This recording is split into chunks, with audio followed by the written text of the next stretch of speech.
গতকাল যে জায়গায় কথার বিশ্রাম জেনেছিলাম, আজ সেই জায়গা থেকে পুনরায় শ্রবণ করব। আমরা শ্রবণ করছিলাম শ্রীমদ্ ভগবত গীতার আবির্ভাবের কথা, যে আমরা কোথা থেকে শ্রীমদ্ ভগবত গীতা পেলাম। তারই ধারাবাহিকতায় বিভিন্ন শাখা প্রশাখায় গতকাল শ্রবণের নিমিত্তে আমরা বিচরণ করেছি। শুনছিলাম যে কলিযুগের স্থায়িত্ব 4,32,000 বছর, তার পূর্বে দাপর যুগ ছিল, তার স্থায়িত্ব হচ্ছে 8,64,000 বছর, তার পূর্বে ত্রেতা যুগ ছিল, স্থায়িত্বকাল ছিল 12,96,000 বছর, তৎপূর্বে সত্যযুগ ছিল, স্থায়িত্বকাল ছিল 17,28,000 বছর। এই চারটা যুগকে যদি আমরা স্থায়িত্বকালকে একত্রীকরণ করি, তাহলে 4,32,000 যুগ 8,64,000 যুগ 12,96,000 যুগ 17,28,000 সমান 43,20,000। এইভাবে প্রায় 20,05,000 বছর আগে, আনুমানিক 20,05,000 বছর আগে মনু তার পুত্র এবং সাগরা পৃথিবীর অধীশ্বর রঘুবংশের জনক ইক্ষ্বাকুকে এই গীতার জ্ঞান দান করেছিলেন, আনুমানিক 20,05,000 বছর আগে। বর্তমানে মনুর আয়ু 30,53,00,000 বছর, তন্মধ্যে 12,04,00,000 বছর অতিবাহিত হয়ে গেছে।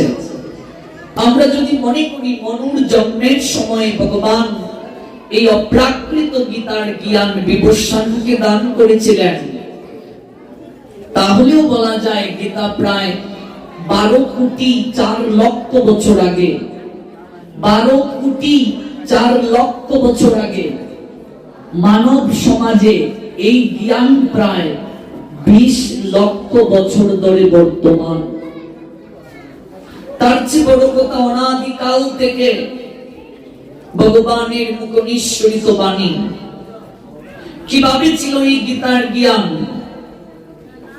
চতুর্থ অধ্যায় জ্ঞান যুগে আমরা 2 নং শ্লোকে দেখতে পাই, এবং পরম্পরা প্রাপ্ত মিমম রাজর্ষয় বিদুহ। রাজর্ষিদের মাধ্যমে প্রাপ্ত হয়ে আসা জ্ঞান গুরু পরম্পরা ক্রমে জগতের বুকে প্রচলিত ছিল, যেটাকে বলে লিসেনিং প্রসেস। গুরুদেব বলতেন, শিষ্য সেটা শুনে শুনে মনে রাখতে পারতেন। গুরু পরম্পরা ক্রমে জগতের বুকে এই জ্ঞান প্রচলিত ছিল। তখন তো আর ছাপাখানা ছিল না, কিন্তু কালের প্রভাবে এক সময় এই পরম্পরাটা নষ্ট হয়ে যায়, আমরা গীতার জ্ঞানকে হারিয়ে ফেলি। চতুর্থ অধ্যায় যারা পড়েছেন দেখবেন সেখানে আছে, এবং পরম্পরা প্রাপ্ত মিমম রাজর্ষয় বিদুহ সকালেন ইহ মহতা যুগ নষ্ট Parantapa. But in course of time the succession was broken. এক সময় এই পরম্পরাটা নষ্ট হয়ে যায়, and therefore the science as it is appears to be lost. তারপরে জ্ঞান আমরা হারিয়ে ফেলি। সেই পরম্পরা দ্বারা রাজর্ষিগণ একে একে শুনে সব গীতার বচন, কালক্রমে পরম্পরা হয়েছে বিনষ্ট। পরম্পরা বিনা জানো সব অর্থ ভ্রষ্ট। গুরুকরণ করার পূর্বে, দীক্ষা নেওয়ার পূর্বে প্রথমে আমাদের দায়িত্ব হচ্ছে গুরুদেবের পরম্পরা আছে কিনা জিজ্ঞেস করা। এটা আমাদের সমাজে আমরা না জেনেই দীক্ষা নিচ্ছি। আমরা দীক্ষা জিনিসটাও ভালো করে বুঝি না, মনে করি যে দীক্ষা নেওয়া মানে দেহ শুদ্ধি। বিষয়টা একদম নয়। দীক্ষা দেহ শুদ্ধি কেবল নয়, দীক্ষা অর্থ দক্ষতা অর্জন করা। আমি আপনি ভগবানের ভজন করব, তার নৈকট্যে যাব। আমি পথ জানি না, প্রক্রিয়া জানি না, একজন স্পিরিচুয়াল মাস্টারকে গ্রহণ করা, যিনি আমাকে হাতে কলমে শেখাবেন, পথকে দেখিয়ে দেবেন। আমাদের সমাজে 1/3 মানুষদের ধারণাটা হচ্ছে ঠিক এইরকম, যে একটা দীক্ষা নিতে হয় মানে আমরা নিচ্ছি, নেওয়া দরকার। বিয়ে হলো, শাশুড়ি বৌমার হাতে জল খাবে না, এবার কুলগুরু আসলেন, কানে একটা ফু দিলেন। যাদের দৃষ্টি অন্যদিকে, আমার দিকে তাকানোর জন্যই ফু দিলাম। বিশেষ করে উপরে যারা আছেন তারা অনেক কথা বলছেন। সাধুর সঙ্গে জীব তরে, আবার মনে রাখবেন সাধুর সঙ্গে জীব মরে। যদি আমরা সাধুর সঙ্গে এসে অপরাধ করি ভাগবতের চরণে, ভগবানের চরণে, তাহলে কিন্তু কৃপার পরিবর্তে অপরাধের বোঝা স্কন্ধে চাপিয়ে যেতে হবে। দিবস রজনী আবুল তাবুল পচাল পাড়িতে পারো, তাহার ভিতরে কখনো কি গোবিন্দ বলিতে নারো। আমরা 2 ঘন্টা সময় এসেছি, সেই জায়গাতেও যদি আমরা কথা বন্ধ করতে না পারি, দুর্ভাগ্য আমাদের। বাচ্চ বেগম রূপগোস্বামীপাদ প্রথমেই বললেন বাক্যের ব্যাগটাকে দমন করতে হবে। ব্যাং অতিরিক্ত ডাকে, এই ডাকটাই তার মৃত্যুর কারণ। ব্যাঙের ডাক শুনে সাপ তার কাছে চলে আসে, তাকে ভক্ষণ করে। সংসারে যন্ত্রণার পশ্চাতে একটাই কারণ, আমরা অতিরিক্ত কথা বলি। কথাটা কখন বলা দরকার, কোন ক্ষেত্রে বলা দরকার, কোন কথা বলা দরকার, এটা আমরা জানি না। যার কারণে সমাজে বিপত্তি হচ্ছে, সম্পর্ক নষ্ট হয়ে যাচ্ছে, একটার পর একটা বিশৃঙ্খলা হচ্ছে। মনে রাখবেন, অস্ত্রের ঘা শুকিয়ে যায়। জগতে সবচেয়ে বড় অস্ত্র কি জানো? জিহ্বা। এই জিহ্বাটা হচ্ছে সবচেয়ে বড় অস্ত্র। এই জিহ্বা দ্বারা যদি কাউকে আঘাত করা হয়, মৃত্যুর আগেও সেই ঘা কখনো শুকায় না। মরার আগেও বলবে শেফালির মা আমারে এটা কইছিল, মরার আগেও বলবে। পৃথিবীর সমগ্র অস্ত্রের ঘা শুকিয়ে যায়, জিহ্বা অস্ত্র যদি কাউকে আঘাত করে কখনো শুকায় না। এই জন্য ওই মহাজন বলছেন বুঝে কথা বলো। জ্ঞানী ব্যক্তি কম কথা বলে, শ্রবণ করে বেশি। আমাদের সমাজে সবচেয়ে বড় সমস্যা, শোনার ধৈর্য আমাদের নেই, শুধু বলার জন্য অধীর আগ্রহ আমাদের।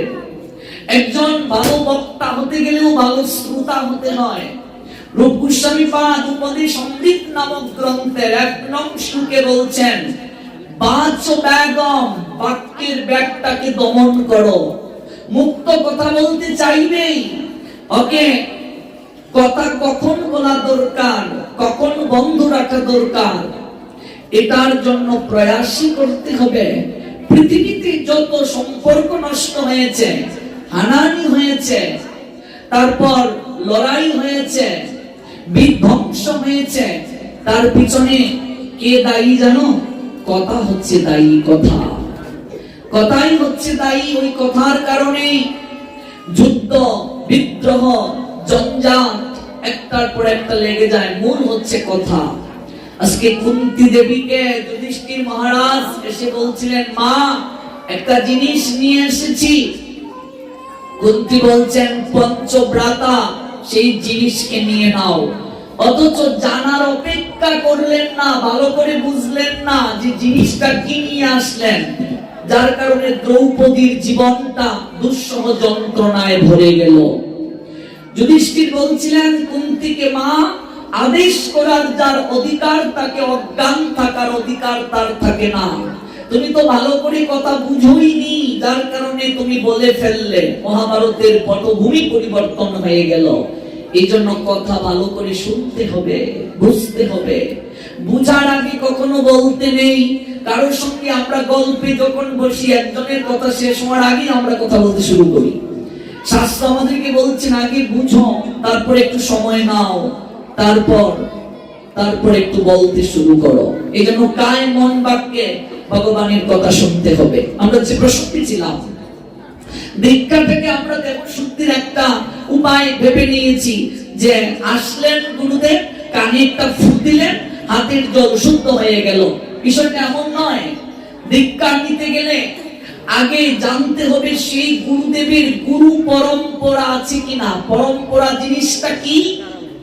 পরম্পরা হচ্ছে ভগবানের সঙ্গে লিঙ্ক স্থাপনের প্রক্রিয়া। মনে করুন, এই লাইটটার সঙ্গে যদি মেইন তারের সংযোগ না থাকতো, কখনো কি জ্বলতো না।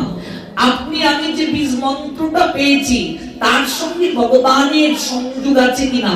প্রথমে এই জ্ঞান ভগবান ব্রহ্মাকে দান করেছেন, ব্রহ্মা নারদকে, নারদ ব্যাসদেবকে। এইভাবে কর্ণমূলে গুরুদেবের বীজ মন্ত্রটা আসছে কিনা। পরম্পরা একটা লিস্ট আছে। যার কাছ থেকে দীক্ষা নেব, আগে জিজ্ঞেস করতে হবে আপনার গুরু পরম্পরা দেখান। সেবার বানিয়ে লিস্ট দেখাতে পারবে না। ওই লিস্ট আছে কিনা পরম্পরা।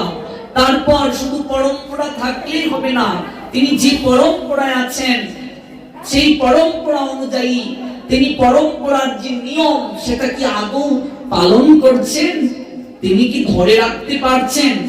একজন গুরু হতে গেলে কি কি যোগ্যতা প্রয়োজন।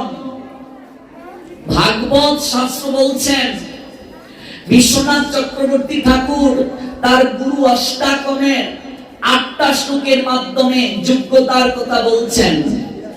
ভাগবত বলছেন, কলি যে যে জায়গায় অবস্থান করে, কলি 4টা জায়গায় থাকে। যেখানে প্রাণী হিংসা করা হয়, যেখানে নেশা জাতীয় দ্রব্য সেবন করা হয়, অবৈধ দ্রুত ক্রীড়া বা মৈথুন কার্য যেখানে করা হয়, এই 4টা জায়গায় কলির অবস্থান। এবার যিনি যথার্থ গুরুদেব হবেন, তার প্রাথমিক যোগ্যতা অবশ্যই তাকে আহার শুদ্ধ হতে হবে। তিনি ভগবানকে নিবেদন করে প্রসাদ পাবেন। গুরুদেবের যোগ্যতা, প্রাথমিক যোগ্যতা। আমার কথা নয়, ভাগবতের কথা। তারপর কি, তিনি কোন ধরনের চা পান বিড়ি সিগারেট ইত্যাদি খেতে পারবেন না। যিনি খাবেন তিনি গুরু হওয়ার যোগ্য নন। তারপর তিনি অবশ্যই কোনো দ্রুত ক্রীড়ার সঙ্গে যুক্ত থাকতে পারবেন না। অবৈধ কোনো মৈথুন কার্যের সঙ্গে, অর্থাৎ অবৈধ কোনো সেক্সুয়ালিটির সঙ্গে যুক্ত থাকতে পারবেন না। এই 4টা হচ্ছে প্রাথমিক যোগ্যতা। তেমনি ভাবে তিনি যত্রতত্র শিষ্য করবেন না, অর্থের লোভেও কাউকে দীক্ষা দেবেন না। চৈতন্য চরিতামৃত বলছেন, যেই কৃষ্ণ তত্ত্ববেত্তা সেই গুরু হয়। গুরুর ছেলেই যে গুরু হবে এমন কোন কথা শাস্ত্রে নাই। শাস্ত্র বলছেন, কিবা বিপ্র, কিবা নাসি মানে সন্ন্যাসী, শূদ্র কেনে নয়। যেই কৃষ্ণ তত্ত্ববেত্তা সেই গুরু হয়। গুরু হতে গেলে যে ব্রাহ্মণের ঘরে জন্ম নিতে হবে কিংবা গোস্বামীর ঘরে জন্ম নিতে হবে এমন কথা শাস্ত্র বলে নাই। বলছেন যে কিবা বিপ্র, বিপ্র মানে কি ব্রাহ্মণ, কিবা শূদ্র, তিনি শূদ্রও যদি হন তাতেও কোনো সমস্যা নেই। তিনি যে সন্ন্যাসী হতে হবে এমন কোনো কথাও শাস্ত্রে নাই। তার কি হতে হবে? কৃষ্ণ তত্ত্ববেত্তা হতে হবে। তদ্বিদ্ধি প্রণিপাতেন, এটা শ্রীমদ্ ভগবদ গীতার কথা।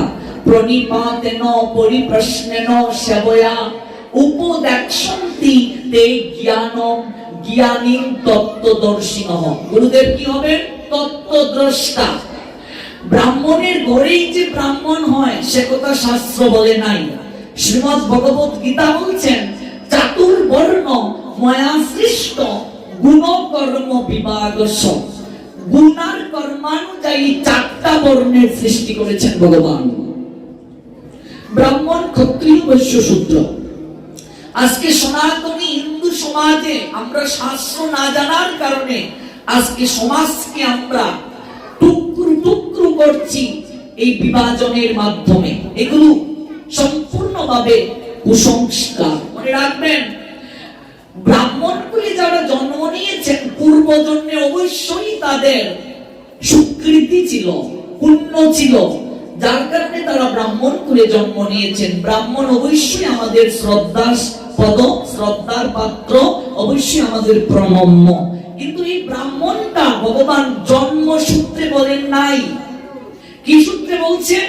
কর্ম সূত্রে গুণ কর্ম বিভাগস, গুণ আর কর্মানুযায়ী প্রত্যেকটা মানুষ এই শূদ্র হয়ে জন্মগ্রহণ করে। মনে রাখবেন, ছিলে শূদ্র সংস্কারে দ্বিজ। দ্বিজ মানে কি? পৈতা ধারক। তখনও তাকে ব্রাহ্মণ বলে না। বেদ পাঠে বিপ্র, ব্রহ্ম জানাস্থিত ব্রাহ্মণ। চৈতন্য চরিতামৃতে কবিরাজ গোস্বামী পাদ বলছেন, চন্ডাল চন্ডাল নয় যদি কৃষ্ণ ভজে। কৃষ্ণকে যে ভজনা করে সে যদি চন্ডাল কুলেও জন্ম নেয় তাহলেও সে চন্ডাল নয়। ব্রাহ্মণ ব্রাহ্মণ নয় যদি কৃষ্ণ তেজে। চৈতন্য চরিতামৃত গ্রন্থ বলছেন, ব্রাহ্মণ কুলে জন্ম নিয়েও যদি কেউ কৃষ্ণ ভজন করে না, তার মাঝে সদাচার থাকে না। ব্রাহ্মণের গুণ হচ্ছে 9টা। এই যে পৈতার মাঝে 9টা সুতা আছে, 9টা সুতা মানে 9টা গুণের প্রতীক। এটা অষ্টাদশ অধ্যায় মুখ্য যুগে বলা হয়েছে। ব্রাহ্মণ ব্রাহ্মণ নয় যদি কৃষ্ণ তেজে। মুচির কুলেও শুচি হয়, ব্রাহ্মণ হয় চন্ডাল। কর্ম যুগে রাখাল হয় কৃষ্ণ বলরাম। কি সুন্দর কথা দেখুন। বলছেন মুচির কুলেও শুচি হয়। কেন? রুহিদাস বৈষ্ণবের কথা শুনেন নাই? কোন কুলে জন্ম নিয়েছিল? মুচি কুলে। অথচ চামড়া যে ঘাটের মধ্যে রুহিদাস ভিজিয়ে রেখেছিলেন, অর্জুন গিয়েছিলেন কৃষ্ণের কথায় তাকে নিমন্ত্রণ করতে। এখন গিয়ে দেখেন সে জুতো সেলাই করে। বলছি, কার কাছে আমাকে পাঠিয়েছে কৃষ্ণ? সে নাকি আমার বৈষ্ণব? চামড়া দিয়ে জুতো সেলাই করে। ছি ছি ছি ছি ছি। এই আত্ম অহংকার অর্জুনের চলে আসলো। নিমন্ত্রণ করতে গিয়েছেন বৈষ্ণব সেবায়, গিয়ে বলছেন এই কি? তারপর রুহিদাস তো তাকে পেয়ে আনন্দে আত্মহারা। আহা, আপনি কৃপা করে এসেছেন, একটু অন্ন গ্রহণ করে যেতেই হবে। আসতেই তার মাঝে সংকুচতা, আবার অন্ন গ্রহণ করবেন? স্নানের জন্য পাঠালেন। চামড়া যে ঘাটে ভিজিয়ে রাখা হয়েছে সেই জায়গায় স্নান করতে গিয়ে অর্জুনের মাঝে দ্বিধা কাজ করছিল। অর্জুন গিয়ে দেখেন সেই ঘাটের যে জল, জলের মাঝে স্বয়ং মা গঙ্গা আবির্ভাব করছে। তাহলে চিন্তা করে দেখুন, মুচির কুলেও শুচি হয়। এটা আমার কথা নয়, ভক্তমাল গ্রন্থের কথা, শাস্ত্রের কথা। ব্রাহ্মণ হয় চন্ডাল। ব্রাহ্মণ কুলে জন্ম নিয়েও যদি কেউ সদাচার পালন না করে, শাস্ত্রের নিয়ম পালন না করেন, তাহলে তিনি চন্ডাল থেকে নিকৃষ্ট। কর্ম যুগে রাখাল হয় কৃষ্ণ বলরাম। আবার ব্রাহ্মণ কুলে জন্ম নিয়েও যদি কেউ সদাচার জীবন পালন করেন, তাহলে তিনি দেবতাদেরও উপাস্য। চিন্তা করে দেখুন, ব্রাহ্মণ কুলে জন্ম নিয়ে যদি কেউ সদাচার জীবন পালন করে, বৈষ্ণব হয়, তাহলে দেবতাদেরও প্রণম্য। এতটা উপরে তার স্থান। আর যদি পালন না করেন, তিনি চন্ডাল থেকে নিকৃষ্ট। এটাই চৈতন্য চরিতামৃত গ্রন্থের কথা। জন্মসূত্রে কিছু হয় না। আপনার বাবা মনে করুন ডাক্তার, আপনিও কি ডাক্তার হবেন? মাস্টারের করে কি মাস্টার হয়? শিক্ষকের ছেলেই শিক্ষক হবে? প্রশ্ন ওঠে না। যেমন ধার্মিক মুসলমানদের দিকে তাকান, মাওলানার ছেলে কি মাওলানা হয়? হুজুরের ছেলে হুজুর হয়? তাকে যোগ্যতা অর্জন করতে হবে, পড়াশোনা করতে হবে। কিন্তু আমাদের সমাজে শাস্ত্র না জেনে আমরা মনে করি গুরুর ছেলেই গুরু হবে, ব্রাহ্মণের ছেলে ব্রাহ্মণ হবে, পাঠকের ছেলে কি পাঠক, পাঠকের ছেলে ঠক হতে পারে। এগুলো জন্মসূত্রে নয়, কর্মসূত্রে। আচরণটা মুখ্য। আচরণ না করলে সমাজ কখনো গ্রহণ করবে না, শাস্ত্র কখনো গ্রহণ করবে না। এই জন্য চৈতন্য চরিতামৃত বললেন, যিনি গুরু হবেন, কিবা শূদ্র হোক শূদ্র, কিবা বিপ্র হোক বিপ্র, কিবা সন্ন্যাসী হোক সন্ন্যাসী, দ্যাটস নট ট্রাবল। হোক সংসারী, দ্যাটস নট ট্রাবল। আচরণ আছে কিনা, কৃষ্ণ তত্ত্ব ব্যাপ্তা কিনা তিনি, এটাকে আগে জানতে হবে। তার মাঝে শুদ্ধতা আছে কিনা, তিনি শাস্ত্রের নিয়ম পালন করেন কিনা, এটা হচ্ছে মূল কথা, শাস্ত্রের কথা। এবার যিনি গুরুদেব হবেন তিনি কৃষ্ণ তত্ত্ববেত্তা হবেন। তিনি সহজেই কাউকে দীক্ষা দেবেন না, শিষ্যকে আগে প্রস্তুত করবেন। দীক্ষা মানে একটা বীজ দেওয়া। তো বীজ কোন জায়গায় রোপণ করা হয় বাবা? জমির মাঝে। তো এই জায়গায় যদি একটা বীজ ফেলা হয়, বীজ কি অঙ্কুরিত হবে? আগে জমিকে হাল চাষ করতে হবে, সার দিতে হবে, উর্বর করতে হবে, তারপর বীজ দিতে হবে। দিলেই সেই বীজ কি হবে? অঙ্কুরিত হবে। যথার্থ গুরুদেব এসেই দীক্ষা দেবেন না, আগামী মঙ্গলবার তোর দীক্ষা, একটা লিস্ট করা হলো, আসবেন, কানে একটা ফু দিলেন। তারপর দীক্ষার আগেও আমি যা করতাম দীক্ষার পরেও তাই করি। তাহলে দীক্ষা মানে পুনর্জন্ম। আমার কি কোনো পরিবর্তন হলো? দীক্ষার আগেও সিগারেট খেতাম, দীক্ষার পরেও সিগারেট খাচ্ছি, তাহলে আমার কি কোনো পরিবর্তন হলো? এই দীক্ষার কোনো মানে নেই। যথার্থ গুরুদেব সহজে কাউকে দীক্ষা দেবেন না, আগে তার মাঝে শুদ্ধতা আনয়ন করবেন। আগে তাকে কি করবেন? আশ্রয় দিবেন, সংশোধন আশ্রয়। আপনার ভালো লেগেছে, যথার্থ গুরুদেব তাকে আশ্রয় দেবেন যে বাবা তুমি আমার আনুগত্যে আগে কিছুদিন সদাচার জীবন পালন করো, নিয়মগুলো পালন করো। পালন করার পর তিনি যখন যোগ্যতা অর্জন করবেন তখন তাকে দীক্ষা দেওয়া হবে। এটাই শাস্ত্রের কথা। এবং সহজে অর্থের লোভেও কাউকে তিনি শিষ্য গ্রহণ করবেন না। যথার্থ যিনি গুরুদেব তার অবশ্যই পরম্পরা থাকতে হবে। পরম্পরাবিহীন সমস্ত কিছু ভ্রষ্ট, এই কথাটাই গীতার 4th অধ্যায়ে 2 নং শ্লোকে বলা হয়েছে। এবং পরম্পরা প্রাপ্ত মিম রাজর্ষয় বিদুহ সকালেন ইহ মহতা যুগ নষ্ট পরম তপ। কালের প্রভাবে এই পরম্পরা নষ্ট হয়ে যায়, নষ্ট হয়ে গেছে। সকালেন, কাল মানে কি? সময়। সকালেন ইহ মহতা যুগ নষ্ট পরম তপ। যুগ মানে কি? সংযোগ স্থাপন করা। ওই সংযোগ স্থাপন করার প্রক্রিয়াটা নষ্ট হয়ে গিয়েছে।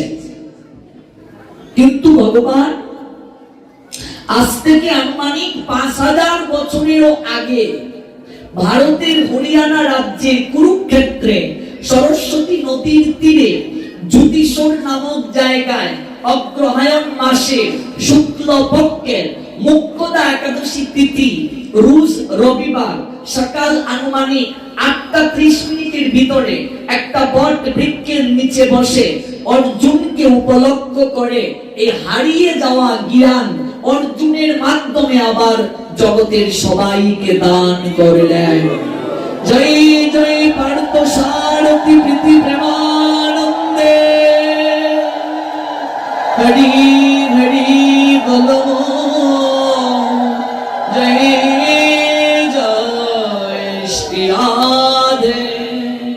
আমরা গীতা পড়ছি, যদি কাউকে জিজ্ঞেস করা হয় গীতার আবির্ভাব মাস কোনটা, কোন মাস? অগ্রহায়ণ মাস হচ্ছে গীতার জন্ম মাস। কোন পক্ষে গীতার জ্ঞান দেয়া হয়েছে? শুক্ল পক্ষ। কোন একাদশী তিথিতে গীতার জ্ঞান দেয়া হয়েছে? মুখ্যদা একাদশী তিথি। কোন বার গীতার জন্মবার? রবিবার। কোথায় গীতার জ্ঞান দেয়া হয়েছে? ভারতের হরিয়ানা রাজ্য। কোন নদীর তীরে? সরস্বতী নদীর তীরে। কোন জায়গায়?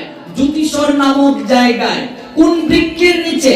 একটা বট বৃক্ষের নিচে বসে ভগবান এই গীতার জ্ঞান দান করলেন অর্জুনকে উদ্দেশ্য করে। কয়টা শ্লোক আছে গীতায়? 700টি। ভগবানের কয়টি? 574টি। অর্জুনের কয়টি? 85টি। সঞ্জয়ের 40টি। ধৃতরাষ্ট্রের 1টি, যা 3টা কাণ্ডে বিভক্ত: কর্মকাণ্ড, ভক্তিকাণ্ড, জ্ঞান কাণ্ড। দেখুন গীতার জ্ঞান দান করা হয়েছে রবিবারে। রবিবারটা সনাতন ধর্মে একটা বিশেষ বার। আমরা অনেকেই রবিবার পালন করি, সাত্বিক আহার গ্রহণ করি, নিরামিষ গ্রহণ করি, ঠিক কি ঠিক না মা? কিন্তু রবিবারে কেন নিরামিষ গ্রহণ করতে হয়? অনেকে আমরা জানি না, কিন্তু করতে হয় বলেই করছি। বিষয়টা এমন নয়। অনেক গুরুদেব বলেন, বাবা তোমরা তো সংসারী মানুষ, তোমরা তো আর সব দিন পারবে না, রবিবারটাই পালন করো। রবিবার কেন পালন করবো গুরুদেব? গুরুদেব বলেন রবিবার মানে গুরুবার। গুরুবার বলে কোনো বার নেই, এটা গুরুদেব নিজেই বানিয়ে ফেলেছেন। রবিবার অনেক কারণে বিখ্যাত। এই পৃথিবীর যেদিন জন্ম, সত্যযুগের প্রথম বার ছিল রবিবার। শ্রীমদ্ ভগবত গীতার জ্ঞান যেদিন দান করা হয়েছিল, সেই বার ছিল রবিবার। এবং সমুদ্র মন্থন যখন করা হয়েছিল, বিষ উঠেছিল, অমৃত উঠেছিল, সেই দুর্যোগপূর্ণ অবস্থা থেকে পৃথিবীকে পরিত্রাণের নিমিত্তে দেবাদিদেব মহাদেব কণ্ঠের মাঝে বিষ রেখে নীলকণ্ঠ সেজেছিলেন। সেই বার ছিল রবিবার। আর অনেক অনেক কারণে রবিবার বিখ্যাত। এই জন্য রবিবারে কেউ যদি মাছ মাংস গ্রহণ করে, চুল কাটে, নখ ফেলে, তাহলে তার দেহের প্রায় 33টা গুণ নষ্ট হয়ে যায়। মনে রাখবেন, রবিবারে যদি কেউ চুল কাটে, নখ ফেলে, আমিষ গ্রহণ করে, এমনকি শারীরিক সংযম না থাকে, রবিবারে সন্তান ধারণ নিষেধ, তাহলে তার অনেক গুণ শরীরের নষ্ট হয়ে যাবে। এগুলো লজ্জার বিষয় নয় মা, জানতে হবে। জানি না বলেই তো আজকে সমাজের এখানে অবস্থা। এগুলো আলোচনা হয় না বলেই তো সমাজের অবস্থা। এই জায়গায় লজ্জা নয়, জানার ক্ষেত্রে লজ্জা নয়। এই বিষয়গুলো জানতে হবে। আজকে আদর্শ সন্তান উৎপাদনের প্রক্রিয়া জানি না বলেই তো আমার সন্তান রাস্তায় কাপড় টানে, আমার সন্তান অসুর। তার কারণ কি? তার কারণ আমি পিতামাতা। এটা আমার কথা নয়, ভাগবতের কথা। আজকে কেমন করে সন্তান ধারণ করতে হয়, কোন তিথি, কোন নক্ষত্র, কোন বার, কোন দিনে, কোন সময়ে, এগুলো শাস্ত্রে পুঙ্খানুপুঙ্খভাবে রয়েছে। এগুলো আমরা আলোচনা করি না, এই সাবজেক্ট গুলোকে বাদ দিয়ে চলে যায়। অনেকে নিজেরাও জানে না, যার কারণে আজকে এহেন অবস্থা। কখনো কি ভেবেছেন প্রহ্লাদ মহারাজের বাবা হিরণ্যকশিপু, তার মা অর্থাৎ প্রহ্লাদের মা কয়াদু, অসুরের রজে বীর্যে প্রহ্লাদের জন্ম, অথচ প্রহ্লাদ কি করে বিষ্ণু ভক্ত হলেন? যত্র বীর্য তত্র পরাক্রম। বীর্য যেমন হবে, পরাক্রমটাও সন্তানের মাঝে তদ্রূপ হবে। অসুরের বীর্যে ভক্ত কি করে হলেন? আজকে আমরা অনেক সময় বলি, ওর বাবা এত ভালো, সন্তানটা এমন কেন হলো? অমুকের ফুয়ানি বা, এটা তো দেখলেই বোঝা যায় না, বাবার একটুও গুণ পায় নাই। অমুকের ফুইনি, মা এত ভালো, মেয়েটা এমন কেন? কখনো কি তার অন্তর্নিহিত কারণগুলো জানার চেষ্টা করেছি? আদর্শ সন্তান ধারণ করতে গেলে 4টা কার্য প্রয়োজন। শাস্ত্রীয় নিয়মে বিবাহ, বিবাহটা শাস্ত্রীয় নিয়মে হতে হবে। বিবাহ শাস্ত্রীয় নিয়মের তো পরের কথা। আমরা সনাতনী হিন্দুরা যে বিয়েটা করেছি, অনেকে বিয়ের নামটাই জানি না। এখানে তো অনেকেই বিয়ে করেছেন, আমি না হয় এখনো করি নাই। বলেন তো বিয়ের নামটা কি? মায়েরা বলো, বিয়ে যে করেছো নাম কি বিয়ের? কইরে এটা আবার কি বিয়ের আবার নাম আছে নাকি? তো এটা তো শুভ বিবাহ। বাবাজিরা বলেন বিবাহ করলেন, বিবাহের নাম কি? দেখুন, এগুলো জানতে হবে। আমরা বিয়ে করেছি, বিয়ের নামটা জানি না। বিবাহ হচ্ছে 8 প্রকার। 8 প্রকার বিবাহ। আমরা যে অগ্নিকে সাক্ষী রেখে সপ্ত প্রদক্ষিণ দিয়ে বিয়ে করেছি, এই বিবাহের নাম হচ্ছে ব্রাহ্ম বিবাহ। সপ্ত প্রদক্ষিণ। আছে বলুন তো, বিয়েতে 7টা পাক দিতে কেন হয়? 8টাও তো দেওয়া যেত, 9টাও তো দেওয়া যেত, 6টাও তো দেওয়া যেত। 7টা পাকের দরকার কি? বিয়ে রাতে কেন হয়? দিনেও তো বিয়ে হতে পারতো। আমরা যখন বিয়ে করেছি, কখনো কি আমাদের মনে এই প্রশ্নগুলো জেগেছে যে বিবাহটা তো দিনেও হতে পারতো, রাতে কেন? বাসর রাত কেন? বাসর তো দিনও হতে পারতো। এগুলোর পিছনে সায়েন্টিফিক কারণ আছে, ভাগবতীয় কারণ আছে। এই ইনভেস্টিগেশন গুলো আমাদের চেতনায় আসে না। আজকে বিবাহ করে যান, বিয়ের কার্ডটাই তো আমরা ভুল করি। বিয়ের কার্ডে দেখুন লেখা ওম নমঃ প্রজাপতয়ে নমঃ। তারপর 5টা সিঁদুরের ফুটা। আচ্ছা 5টা সিঁদুরের ফুটা না দিয়ে 4টাও তো হতে পারতো, 3টাও তো দিতে পারতাম, 5টা কেন মা সিঁদুরের ফুটা? সিঁদুরের উৎপত্তি কোত্থেকে? অনাদিকাল থেকে আমরা সিঁদুর ধারণ করছি, কিন্তু সিঁদুরের উৎপত্তি কোত্থেকে জিজ্ঞেস করলে আমরা 100 জনের মাঝে 99.5 জন মায়েরাই জানি না। এটা কিন্তু আমাদের দোষ নয়। জানবো কোথায়? এই কথা হলো না। জানবো কোথায়? আমাদের কোনো শিক্ষা প্রতিষ্ঠান নেই যেখানে কি আমরা এগুলো জানবো। যেমন ধার্মিক মুসলমানদের মাদ্রাসা আছে, মক্তব আছে, যেখানে গিয়ে তারা পড়াশোনা করে এগুলো জানতে পারছে। আমাদের এরকম কোনো শিক্ষা প্রতিষ্ঠান নেই। যদিও সংস্কৃত কলেজ আছে, আদ্য মাদ্য উপাধি, এগুলো তো টাকার বিনিময়েই পণ্ডিতি সার্টিফিকেট পাওয়া যায়। যে সকল শিক্ষকরা এগুলো গণ্ড মূর্খ, সংস্কৃত সম্পর্কে কোনো জ্ঞান নেই। অপরাধ নেবেন না, আমি একটু স্পষ্ট কথা বলি, কারণ আমি নিজেও এই কলেজে ভর্তি হয়েছিলাম। বই দেখে দেখে পরীক্ষা আর টাকার বিনিময়ে সার্টিফিকেট। তাহলে কোনো শিক্ষা প্রতিষ্ঠান নেই যেখানে গিয়ে আমরা জানবো। আর গীতা ভাগবত পাঠ যদিও আয়োজন করা হয় 1 দিন কিংবা 2 দিনের কোনো জায়গায়, বা সেখানে আসারও আমাদের সময় নাই, তাহলে আমরা জানবো কি করে?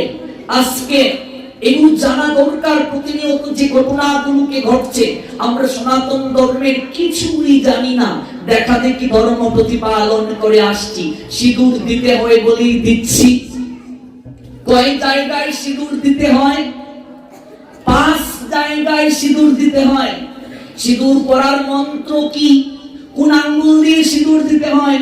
এই 5টা আঙ্গুলের 5টা গুণ রয়েছে। আপনি কোন আঙ্গুল দিয়ে সিঁদুর দেবেন? সিঁদুর দাঁড়িয়ে যারা দেয় তাদের আরো অমঙ্গল হয়। সিঁদুর দেওয়ার জন্য আসন পাততে হবে, আসনে বসতে হবে, আচমন প্রয়োজন আছে, অনেক বিষয় আছে, এগুলো আমরা জানি না। এবং সিঁদুরের পর দেওয়ার পরে একটা ধ্যান মন্ত্র আছে। আজকে আমরা শঙ্খ পরিধান করছি, কিন্তু শঙ্খের উৎপত্তি কোত্থেকে?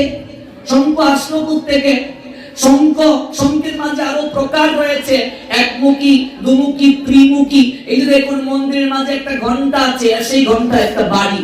কিন্তু যদি কেউ জিজ্ঞেস করে এই ঘন্টার বাড়ি কেন দিতে হয়, অনেকেই দেয়, আমরাও দেই, ঠিক কি না? জানি না, ধর্মটা পালন করছি দেখা দেখি, নিয়ম। মা সিঁদুর পড়ছে, আমিও দিচ্ছি। বাবা 7 পাকে বিয়ে করছে, ছেলেও করছে, ছেলের ঘরে নাতি, নাতির ঘরে পন্তি, পন্তির ঘরে খন্তি, খন্তির ঘরে দা, দার ঘরে কুড়াল, কুড়ালের ঘরে শ্রেণী, শ্রেণীর ঘরে আতা, আতার ঘরে চামচ, চামচের ঘর কিছু আছে আমি জানি না। সকলে এই 7 পাকে বিয়ে করতেছে, কিন্তু জিজ্ঞেস করো 7 পাকে কেন? উত্তর নেই। বিবাহের নাম কি? উত্তর নেই। শঙ্খ আসলো থেকে, সিঁদুর কেন পড়তে হয়? উত্তর নেই। আমরা কোন অনুষ্ঠান হলে গীতা পাঠ, একটা তুলসী বৃক্ষ নিয়ে আসো। তুলসী বৃক্ষ কেন আনতে হয়? কোন জায়গায় উৎসব হচ্ছে, এই যে আপনাদের লক্ষ্মী নারায়ণ মন্দির, নারায়ণের যখন পুজো হবে বা শালগ্রাম শিলার যারা পূজা করবে, 108টা তুলসী পত্র লাগে। 108টা না হয়ে 107টা হলে দুষ্কি, 6টা হলে দুষ্কি। কুঞ্জুর মাঝে আম পাতা দাও, আম পাতা কয়টা দিতে হয়? 108টা। কলা গাছ যতই আপনি হাই কোয়ালিটি করে কুঞ্জু বানান, কলা গাছ লাগবেই।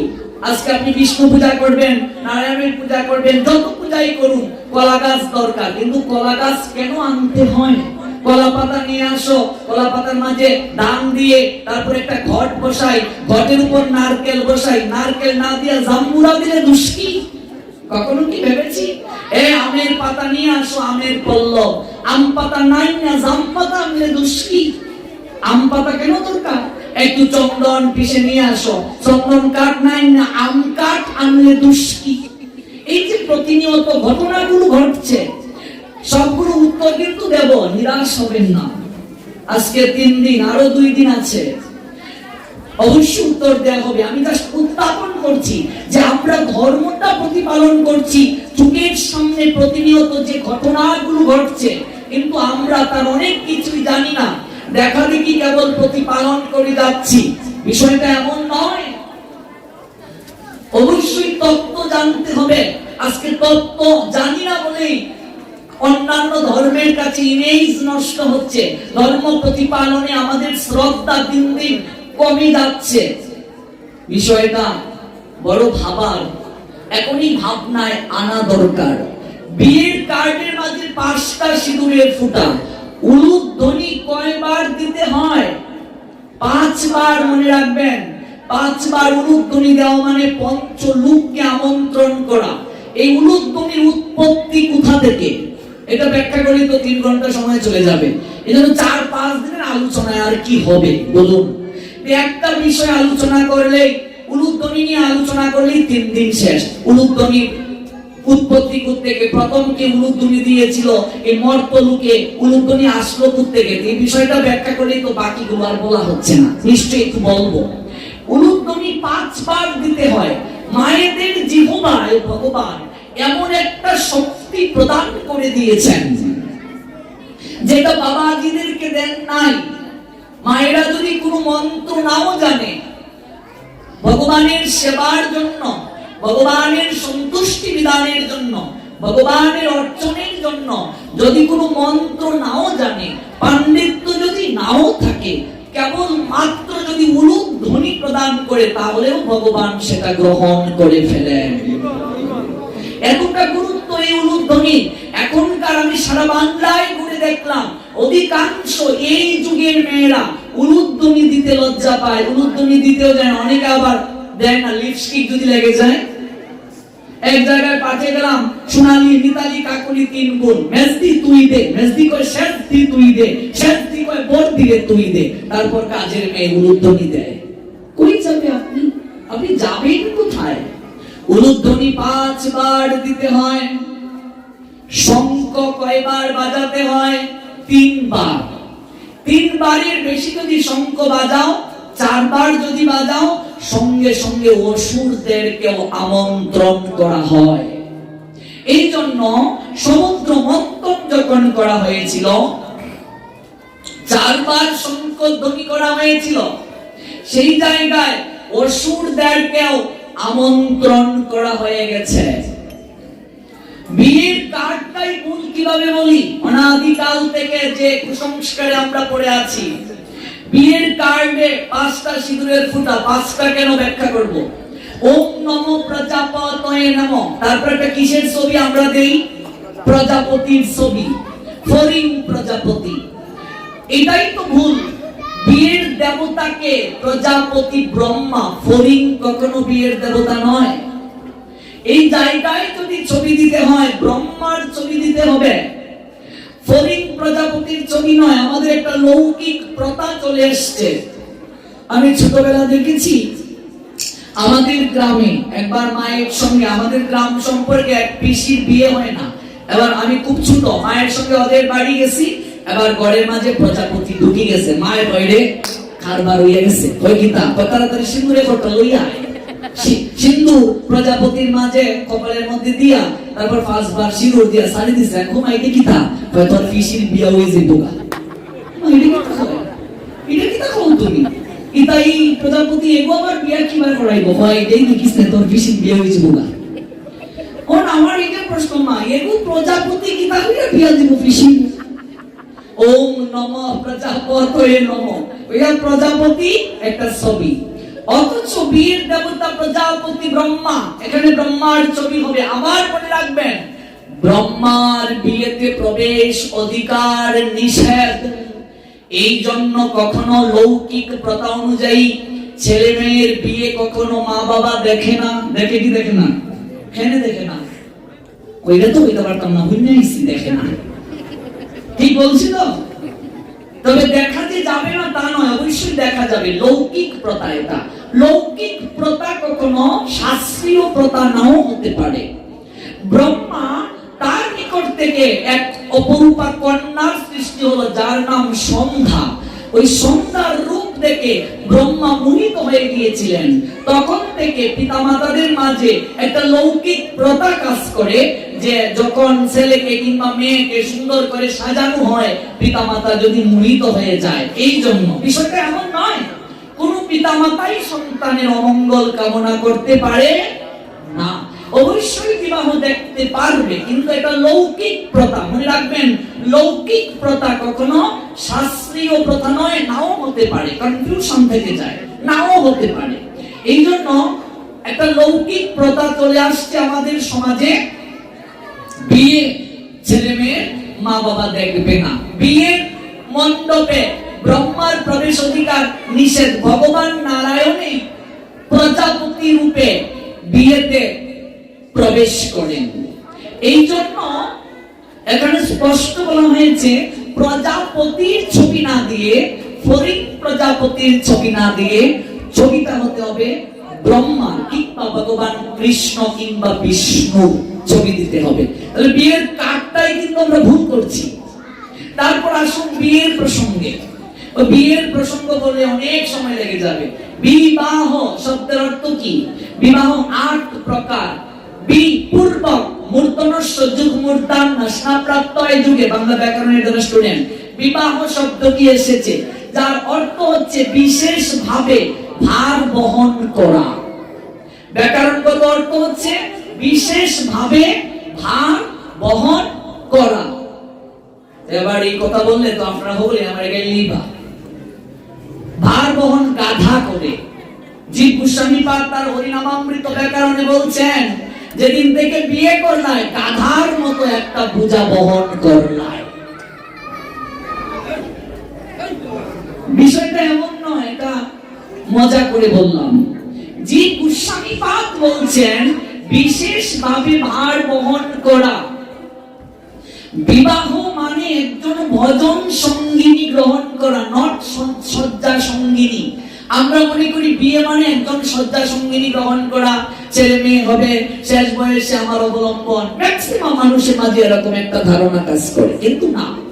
বিবাহ করার অর্থ হচ্ছে বিশেষ ভাবে ভার বহন করা। আজ থেকে একজন আরেকজনের পরস্পরের ভারকে বহন করলেন। আপনি একা কৃষ্ণ ভজন করতে পারছেন না, ভজন সঙ্গিনী রূপে একজন আপনার জীবনে আসলো। 7 পাক দেওয়া মানে 7টা প্রতিশ্রুতি দেওয়া। 7 পাক দেওয়ার পিছনে একটা ম্যাথমেটিক্সের থিওরি আছে, এটা কালকে বলবো। আমাদের পুরো কার্যক্রমটাই একটা সায়েন্সের উপরে নিহিত। আমাদের ধর্ম পুরোটাই বিজ্ঞান এবং দর্শন শাস্ত্র। 7 পাক দেওয়ার পিছনে একটা সায়েন্টিফিক কারণ আছে। আচ্ছা বলুন তো, কুঞ্জুটা গোলাকার কেন হয়? গোলাকার না হয়ে তো চ্যাপ্টাও হতে পারতো কুঞ্জু। গোলাকার কেন? তারপর জামাই মাঝখানে বসছে, কোণে চারিদিকে ঘুরছে। বিষয়টা এমন কেন? তার কারণ হচ্ছে বৃত্ত অঙ্কন করতে গেলে একটা বিন্দু প্রয়োজন। বিন্দু ছাড়া কখনো বৃত্ত অঙ্কন করা যায় না। স্বামী বিন্দু রূপে অবস্থান করছে, কেন্দ্র বিন্দু, এবং কোণে বৃত্তাকারে ঘুরছে। আরেকটা কুসংস্কার আমাদের সমাজে আছে। আমাদের শাস্ত্র বলছে কুঞ্জুর মাঝে যখন কোণে মালা নিয়ে ঘুরবে, কেবল একা ঘুরবে, তাকে কেউ স্পর্শ করতে পারবে না। এখন তো বৌদি, বড় বৌদি, মেজ বৌদি, সেজ বৌদি, আটা ময়দা হগলতা মাইকিয়া একেবারে দইরা দইরা দইরা এমনিতে যতই আটতে পারো, কুঞ্জুতে আর কেউ আটতেই পারে না। তারপরে তারে দইরা দইরা দইরা দইরা গিয়া এবার মালা দেওয়ার আগে বৌদি মালা দেয়। আমার কাকা তৈরির বিয়া আমার এখনো মনে আছে, আমি খুব ছোট, ক্লাস 4-এ পড়ি। এত বৃষ্টি, আমার ফিসার তো বাইবো, তাই অর্ধেক মালা দিয়ে লাইছে। বইটা একটু খাটো, জামাই রে মালা মুকুটের মধ্যে লাগাতে পারে না, অর্ধেক মালা আমার বৌদি দিয়া লাইছে। আবার জামাইবু কইল, তুমি বাসর করে তুমি আমার অর্ধেক বিয়া হইছো। বিষয়টা তাই। কোণে যখন ঘুরবে কেউ তাকে স্পর্শ করতে পারবে না, তাহলে আপনিও বিবাহে শরীক হবেন।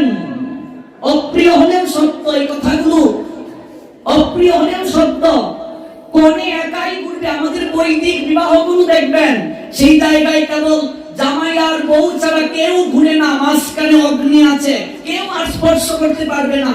সখীরে আজি চয়ন করিয়া পুষ্প মনোরঙ্গে কাটিব মালা পরাবো আমার প্রাণনাথীর গলে। রাধারানী বলছেন সমগ্র সখীরা পুষ্প চয়ন করে অনুরাগের সুতো দ্বারা মালা গেথে রাধারানীর হাতে পরিয়ে দিতেন। ভালো করে বুঝুন কথাটা।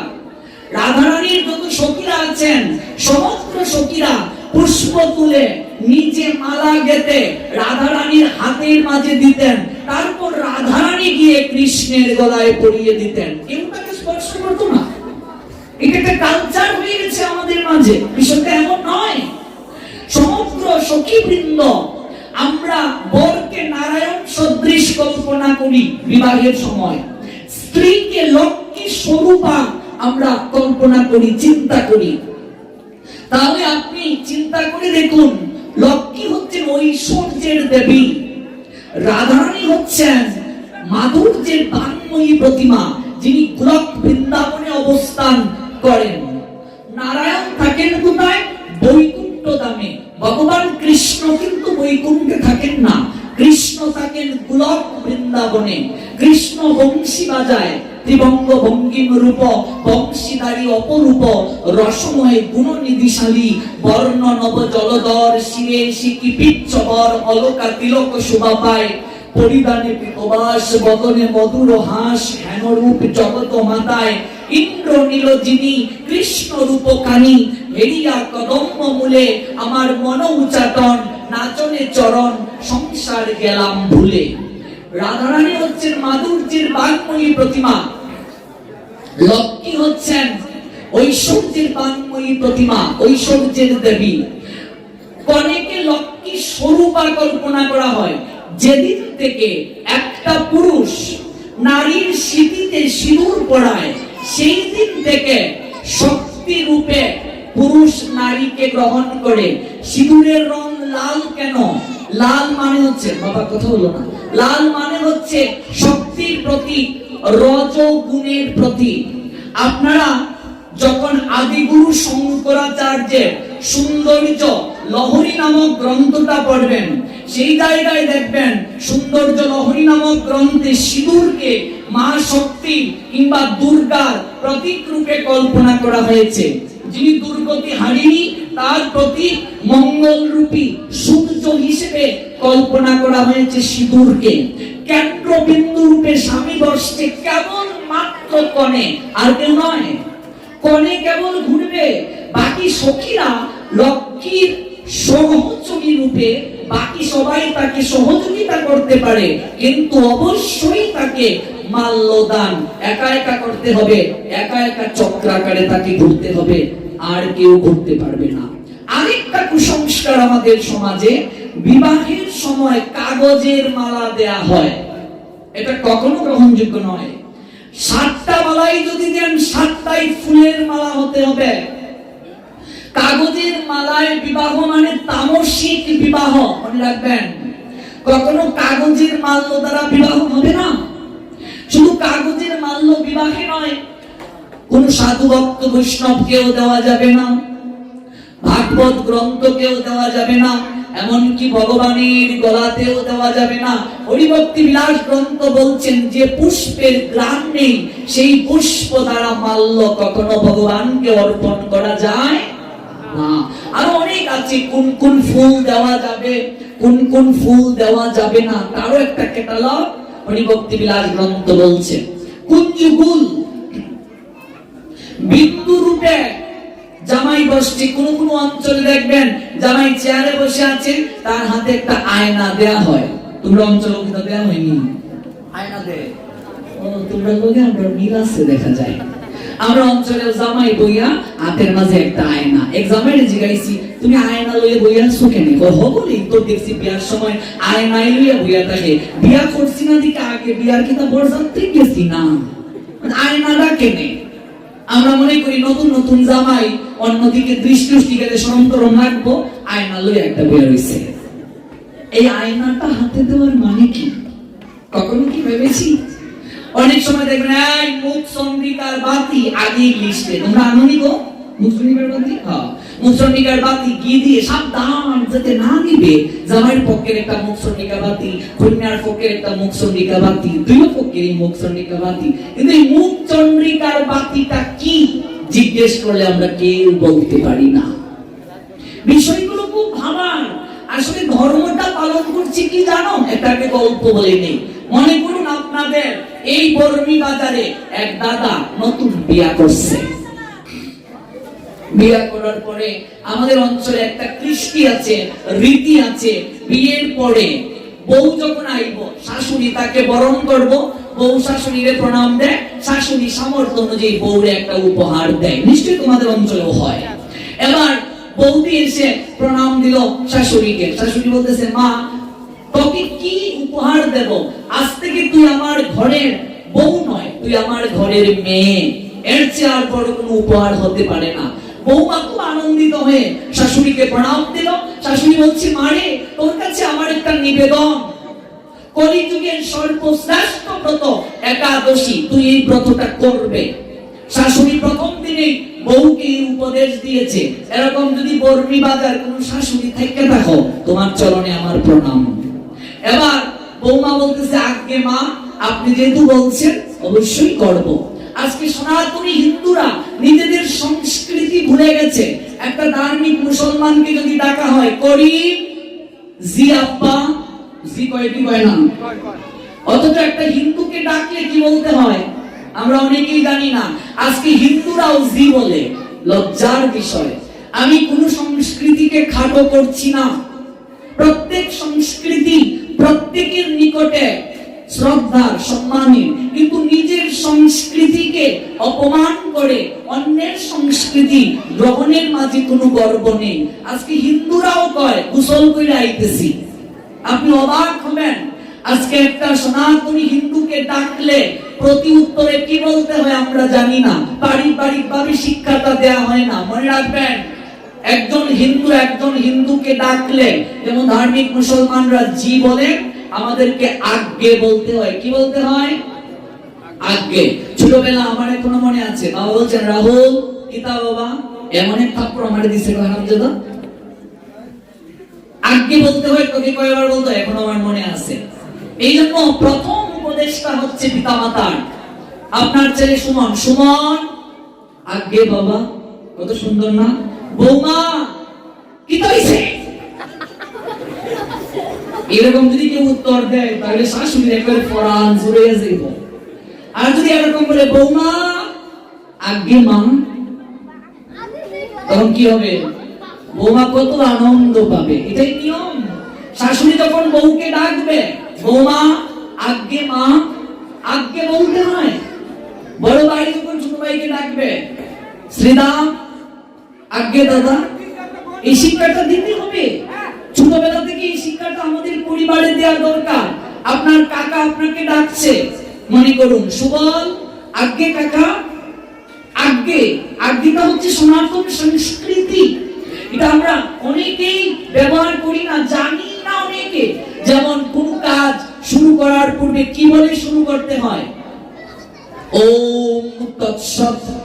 আপনি কোথাও যাবেন, একটা আপনার কাজ ভালো কাজ হয়ে গেল, আপনি স্রষ্টার কাছে কৃতজ্ঞতা জ্ঞাপন করবেন, আপনি কি বলে শুরু করবেন? প্রত্যেকটার ক্ষেত্রে একটা রুটিন আছে। ঘুম থেকে উঠার পর রাত্রে ঘুমানোর পূর্ব পর্যন্ত আমাদের রুটিনটা কি, কি করতে হয়, এটা নিয়ে একদিন আলোচনা দরকার।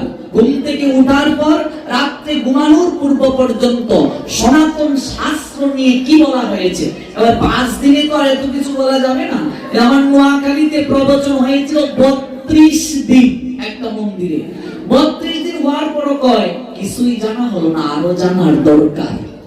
আমরা পাঠটাকে একেবারে গৌণ করে দেই, আমরা কীর্তনটাকে প্রাধান্য দিচ্ছি। কীর্তন কিন্তু প্রথম নয়, ভালো করে আজকে জেনে যান। কীর্তনের অবশ্যই প্রয়োজন আছে, আমি কীর্তনের বিপক্ষে কথা বলছি না। সংকীর্তনটাই কলিযুগের উদ্ধারের পথ। কলিযুগের ধর্ম হয় নাম সংকীর্তন, চারি যুগের চারি ধর্ম জীবেরও কারণ। অতএব কলিযুগে নাম যজ্ঞ সার, অন্য কোন ধর্ম করিলে নাহি হবে পার। কিন্তু কীর্তনটা প্রথম নয়, কীর্তন হচ্ছে সেকেন্ড স্টেপ। প্রথম কি? শ্রবণ কীর্তন শরণ বন্দন পাদ সেবন দাসরে পূজন সখীজন আত্মনিবেদন গোবিন্দ দাস অভিলাষরে। প্রথমে শ্রবণ করতে হবে, শ্রবণ না করলে কীর্তন বোঝা যাবে না। এই যে আপনাদের লিফলেটে লিখেছেন শ্রী শ্রী তারক ব্রহ্ম হরিনাম সংকীর্তন। এবার বলুন তো এখানে ডাবল শ্রী কেন, দুইটা শ্রী কেন? 58-59 বছর হয়ে গেল কিন্তু আমরা জানি না এখানে 2 শ্রী দেওয়ার মানে কি। এগুলো কিন্তু ভাবনার বিষয়। তারক ব্রহ্ম, তারক মানে কি, ব্রহ্ম মানে কি? আজকে আমরা যারা কমিটির দায়িত্বে আছি, মনে রাখবেন কমিটি মানে সেবক। সেবক হতে গেলে আগে মালিকের কিছু আইন পালন করতে হবে। মহাপ্রভু যাকে তাকে সেবার দায়িত্ব দেন না। আপনার যোগ্যতা আছে বলে, কৃপা আছে বলেই নারায়ণ আপনাকে সেবক রূপে আপনাকে যুক্ত করেছেন। আপনাকে এগুলো জানতে হবে। শ্রী শ্রী তারক ব্রহ্ম নাম সংকীর্তন, আমি হাজার কমিটিকে জিজ্ঞেস করেছি, নামটাই বলতে পারে না কমিটিতে আছে। শত বছর কীর্তন হয়ে গেছে, অথচ অর্থই বুঝে না সংকীর্তন মানে কি। অথচ কীর্তন 32 প্রহর হচ্ছে, 24 প্রহর হচ্ছে, কিন্তু অর্থই আমরা জানি না। আজকে কীর্তনের দ্বারা সমাজের কোনো পরিবর্তন হচ্ছে না। কীর্তনটা প্রথম নয়, কীর্তনটা দ্বিতীয় স্টেপে। আগে জানতে হবে, জানার জন্য আগে পাঠ প্রয়োজন। আজকে উত্তরবঙ্গ হলো, দক্ষিণবঙ্গ হলো, প্রত্যেকটা কীর্তনের আগে না হলেও 15 দিন পাঠ হয়, না হলেও 7 দিন পাঠ হয়। পাঠের মাধ্যমে মানুষের চেতনা যেভাবে পরিবর্তন হয়, অন্য কিছুর দ্বারা সেটা সম্ভব নয়। কীর্তনের দ্বারা অবশ্যই পরিবর্তন হবে যদি কীর্তনের বিষয়াবলী আগে পাঠের মাধ্যমে জানা হয়। আজকে কীর্তন যারা করছেন, আমার কথা অপরাধ নেবেন না, আমি একেবারে বিনয়ের সঙ্গে কথাটা বলছি, অপরাধ আমার জন্য নিয়েন না। কীর্তন যারা করবেন, আমরা কীর্তন শোনার পরও পরিবর্তন হচ্ছে না, এই জন্যই পদ্ম পুরাণ বলছেন, হরি নাম হরি কথা যার মুখ থেকে শ্রবণ করব, অবশ্যই তাকে সদাচারী হতে হবে। তাহলে যারা কীর্তনের আয়োজন করেন, আয়োজনকারী ভক্ত নিশ্চয়ই কীর্তন চলাকালীন সময়ে কোনো প্রকার মাছ মাংস সেবন করেন না। করেন কি? অবশ্যই করেন না। কিন্তু আমরা যার মুখ থেকে কীর্তন শ্রবণ করব, সেই কীর্তনিয়া পার্টি, আমি কীর্তনিয়া পার্টির প্রতি সম্মান রেখে বলছি, সেই কীর্তনিয়া পার্টিরা আমার করিম সাসার দোকান থেকে ডিমের মামলেট খেয়ে এসে কীর্তন করছে, আমার রহিম সাসার দোকান থেকে পেঁয়াজি খেয়ে এসে কীর্তন করছে, সিগারেট টেনে টেনে কীর্তনের আসন থেকে নেমে ধুতি পরা, উত্তরীয় পরা, কপালে তিলক, সিগারেট টেনে এসে মুখটা না ধুয়েই কীর্তন করছে। অনেক মায়েরা ফিজিক্যালি প্রবলেম নিয়েও কীর্তন করছে। তাহলে কল্যাণটা হবে কি করে? আপনি আয়োজনকারী ভক্ত, আপনি সংযম আছেন কল্যাণের জন্য, কিন্তু যার মুখ থেকে আপনি কীর্তন শ্রবণ করবেন তার মাঝে কোনো সৎ আচার নাই। তাহলে পরিবর্তনটা হবে কি করে সমাজে? একাদশীর দিনেও কীর্তনিয়া পার্টিদেরকে অন্ন রান্না করে দিতে হয়। তাহলে চৈতন্য মহাপ্রভুর কীর্তন করব, চৈতন্য মহাপ্রভুর ভাব দ্বারা একাদশীর দিন ভগবানের প্রসাদ পর্যন্ত গ্রহণ করতে নাই, পরের দিনের জন্য রেখে দেবে। যদি নষ্ট হয়ে যায় গঙ্গায় বিসর্জন দেবে। একাদশীতে অন্ন দান পর্যন্ত নিষেধ, কেবল জগন্নাথ পুরী ছাড়া সব জায়গায় নিষেধ পুরী দানে প্রসাদ গ্রহণের বিধি। অথচ কীর্তনিয়া পার্টিদেরকে আমরা দেখতে পাই একাদশী দিন পর্যন্ত অন্ন রান্না করে দিতে হয়। তারপর আজকে কীর্তনটাকে আমরা যেভাবে উপস্থাপন করছি পুরোটাই নাম অপরাধ। আপনি ইউটিউব সার্চ করে দেখবেন, একটা পার্টি বের হয়েছে ডিজে মহিলা পার্টি ইন্ডিয়াতে। সেই কীর্তন দেখে আমি ভাবলাম এটা কীর্তন না যাত্রার নাচ, নাগিন নাগিন নাগিন ডান্স করছে কীর্তনে। বাঁশিতে সুর দেয়া হয়, আমি তো বালা না বালা লেগে থাইকো। বাঁশিতে সুর দেয়া হয়, খাইরুল্লাহ তো লম্বা মাথার কেশ। আর কদিন পরে তো কীর্তন, এখন যেহেতু কাঁচা বাদামের মার্কেট চলতেছে, বাঁশিতে অবশ্যই কাঁচা বাদাম দেয়া হবে। এর আগে মানিকে মাগে হিতে এটার মার্কেট ছিল, এটাও দেয়া হবে।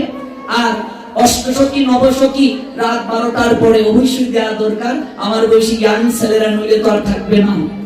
বিষয়টা কোন পর্যায়ে আমরা নিয়ে গিয়েছি, যার কারণেই তো চৈতন্য মহাপ্রভুর ভাবাদর্শকে আজকে বিনষ্ট হয়ে যাচ্ছে। যতদিন পর্যন্ত সনাতনী হিন্দুরা তত্ত্ব জানতে আগ্রহী হবে না, ধর্মের তত্ত্ববোধকে হৃদয়ে লালন করবে না, ততদিন যাবৎ হিন্দুদের দুর্গতি কখনো শেষ হবে না। কীর্তন অবশ্যই প্রয়োজন আছে, কলৌ নাচ দেব গতির অন্যতা। কলিযুগে হরি নাম ছাড়া আর কোনো গতি নাই, আর কোনো গতি নাই, আর কোনো গতি নাই। কিন্তু কীর্তনটা অবশ্যই সাত্বিক ভাবে হওয়া দরকার। নাম অপরাধ, সুর অপরাধ, তাল অপরাধ, লয় অপরাধ, প্রণাম অপরাধ। দেখুন আপনাদের এখানে লক্ষ্মী নারায়ণের বিগ্রহ আছে, ত্রিকালদর্শী মুক্ত মহামানব লোকনাথ ব্রহ্মচারী বাবা আছেন, মহাশক্তিময়ী দেবী কালী আছেন। তিনটা বিগ্রহই বিরাজমান আলাদা ভাবে। আপনি তিনজনকে একভাবে প্রণাম দিতে পারবেন না, দিলে আপনার প্রণাম অপরাধ হবে। কিন্তু আমরা এগুলো জানি না।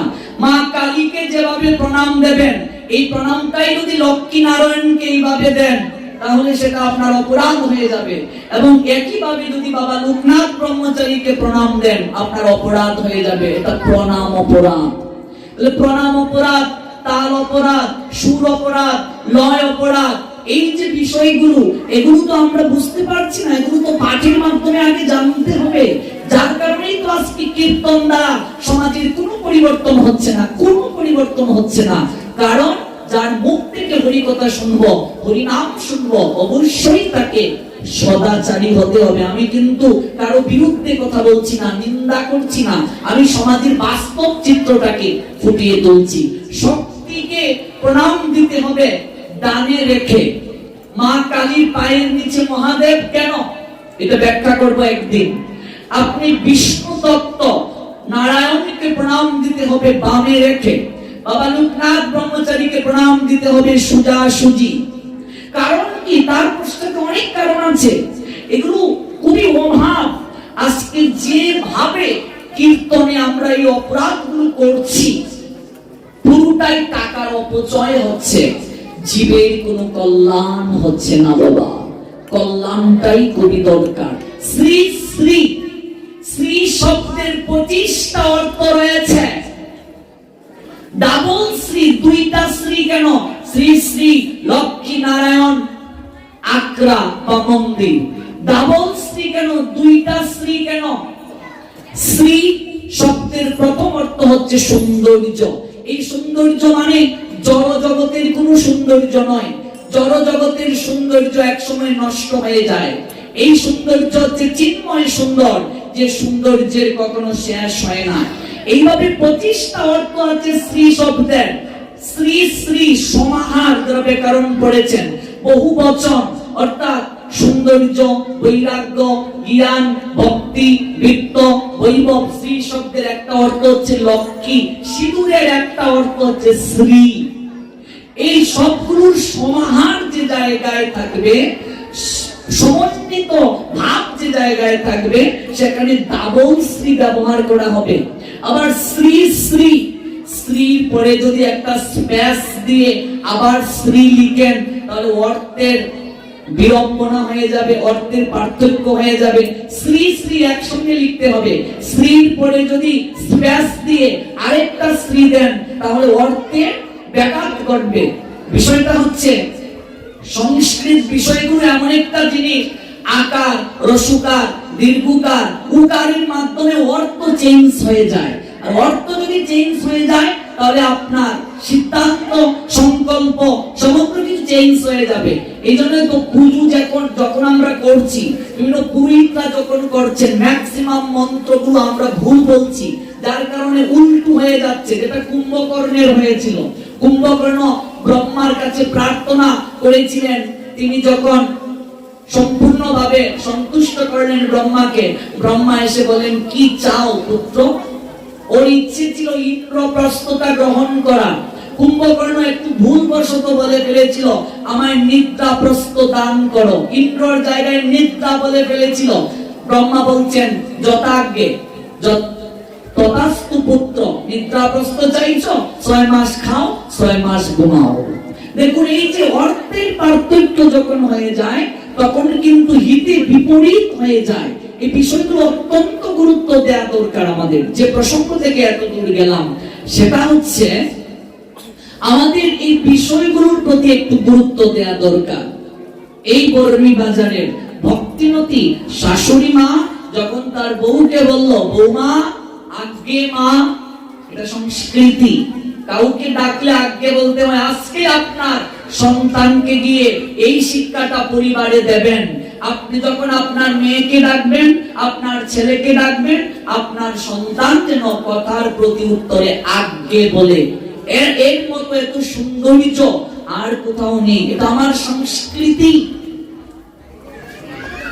কলিযুগের সর্বশ্রেষ্ঠ ব্রত হচ্ছে একাদশী। উনি এটা পালন করবেন। বৌমা শাশুড়িকে বলছে যথাজ্ঞে, আপনি যেহেতু বলছেন মা করব, একাদশী ব্রত পালন করলো বৌমা শাশুড়ি। এবার আপনারা সবাই জানেন একাদশী ব্রতের পরের দিন একটা নির্ধারিত সময়ে পালন করতে হয়, একটা সময়ের ভিতরে। এবার ভোগ লাগিয়েছে শাশুড়ি, তাদের ঘরে একটা কালো বিড়াল ছিল। ওই বিড়ালটা এইদিক ওইদিক ছুটাছুটি করছে, অনেক বিরক্তি করছে। এবার শাশুড়ি বউকে বলছে, বৌমা আগে মা, আমাদের ঘরে একটা কালো বিড়াল আছে না? আগে আছে। এই কালো বিড়ালটাকে ভোগের পাশে আগুন বুঝবো মা। বৈশাখ মাসে ধান নেই আমাদের অঞ্চলে আগুন বলে, তোমরা কি বলো? টুকরি। এই যে ব্যাগ দিয়ে, মানে বাঁশের ব্যাগ দিয়ে যে তৈরি করে, এটার উপরে ধান নেই, আপনারা কি বলেন? আচ্ছা, আমাদের অঞ্চলে আগুন বলে, কোন অঞ্চলে ধামা বলে, কোন অঞ্চলে টুকরি বলে। সেটা কি ভাষা? আগুন। আগুন দিয়ে বিড়ালটাকে বুকের পাশে ডেকে রাখে। এবার বউ বলতেছে মনে মনে, এটা আবার কিতা? বুকের পাশে পালনের সময় ঘরের খালা বিলাই দাঁড়ে আগুন দিয়ে ঢাকা রাখতাম, বিষয়টা কিতা? মার কিতা কইতাম নি এখানে এইটা। আবার মনে মনে কইতেছে, যদি মায়ের হইটাও কিতা হিটটা আইসো না, শরম পাই মাছের দিয়ে কি বিষয়টা কিতা, কোন জায়গায় জল কোন জায়গায় যায়। বউ কিতা করছে, একটা আগুন আইনা ওই যে বুকের পাশে খালা বিলাই দাঁড়ে একটা ঢাকা রাখছে। পালন যখন শেষ, শাশুড়ি বলতেছে, বৌমা আগে মা আগুনটা তুইলা বিলাইটারে ছাইরা দাও। বউ কয়, বুঝিলাইছি, এটা পালনের একটা নিয়ম। বুকের পাশে আগুন দিয়া একটা খালা বিলাই ডাইকা রাখুন লাগে। বুক টুক শেষ, খাওন টাউন শেষ, আগুনটা তুলিয়া খালা বিলাইটারে ছাইরা দাও লাগে। শাশুড়ি যখন মরছে, এবার বউ একাদশী পালন করবে। এবার গরো তার খালা বিলাই নাই। এই বাড়ি ও বাড়ি 10 বাড়ি কুছ করতে হলো, তোমরা কারো বাড়ি কি কালো বিড়াল আছে? এক বাড়ি কয় আমরা বাড়ি আছে।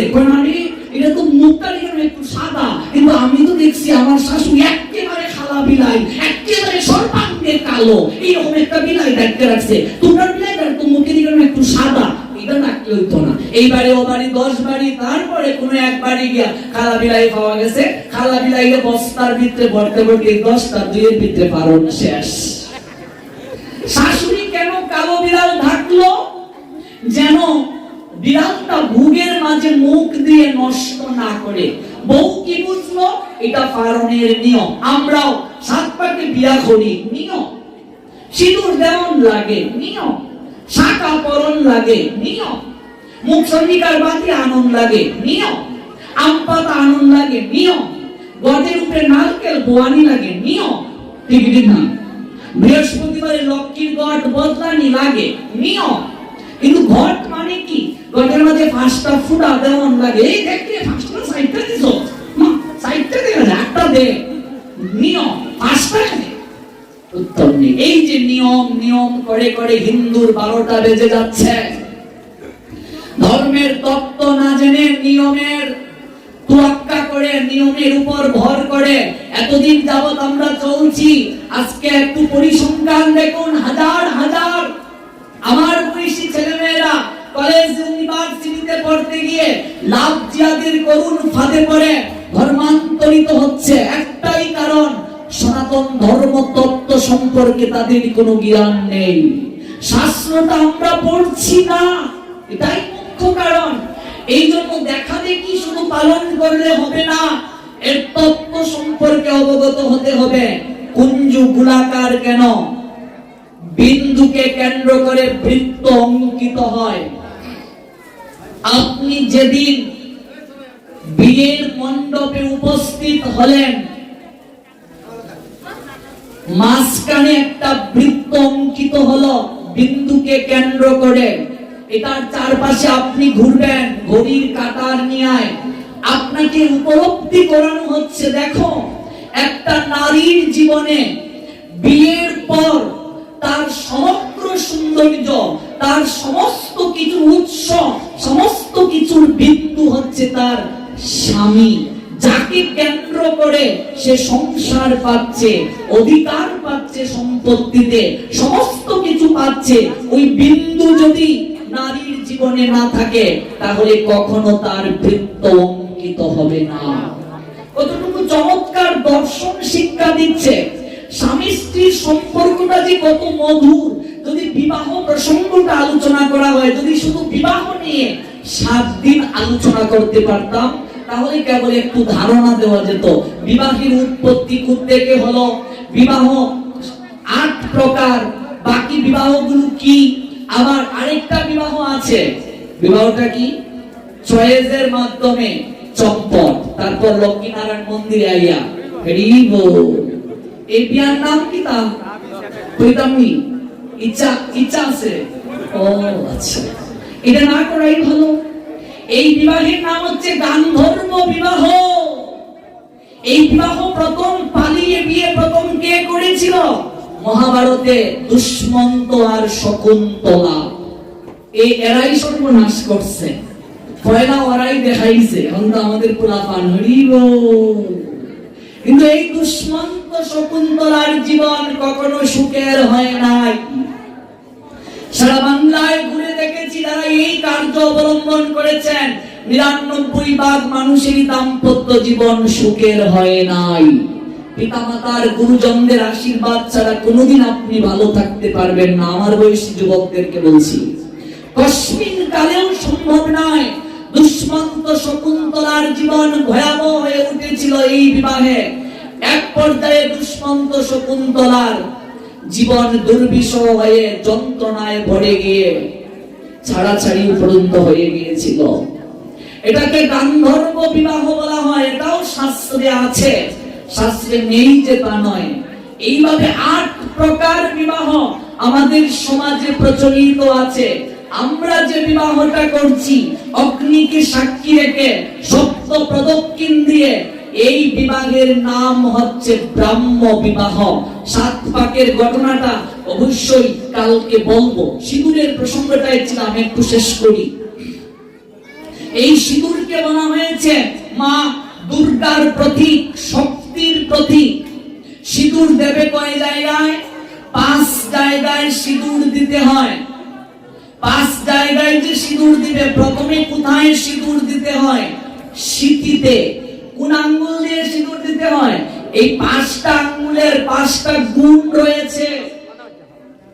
22 ফুটা যখন দেয়া হয়, ভ্রাতৃ দ্বিতীয়া তিথি, এই আঙ্গুল দিয়ে দিতে হয়, কনিষ্ঠ আঙ্গুল দিয়ে। কনিষ্ঠ আঙ্গুল কেন? এই আঙ্গুলটা হচ্ছে বন্ধনের প্রতীক।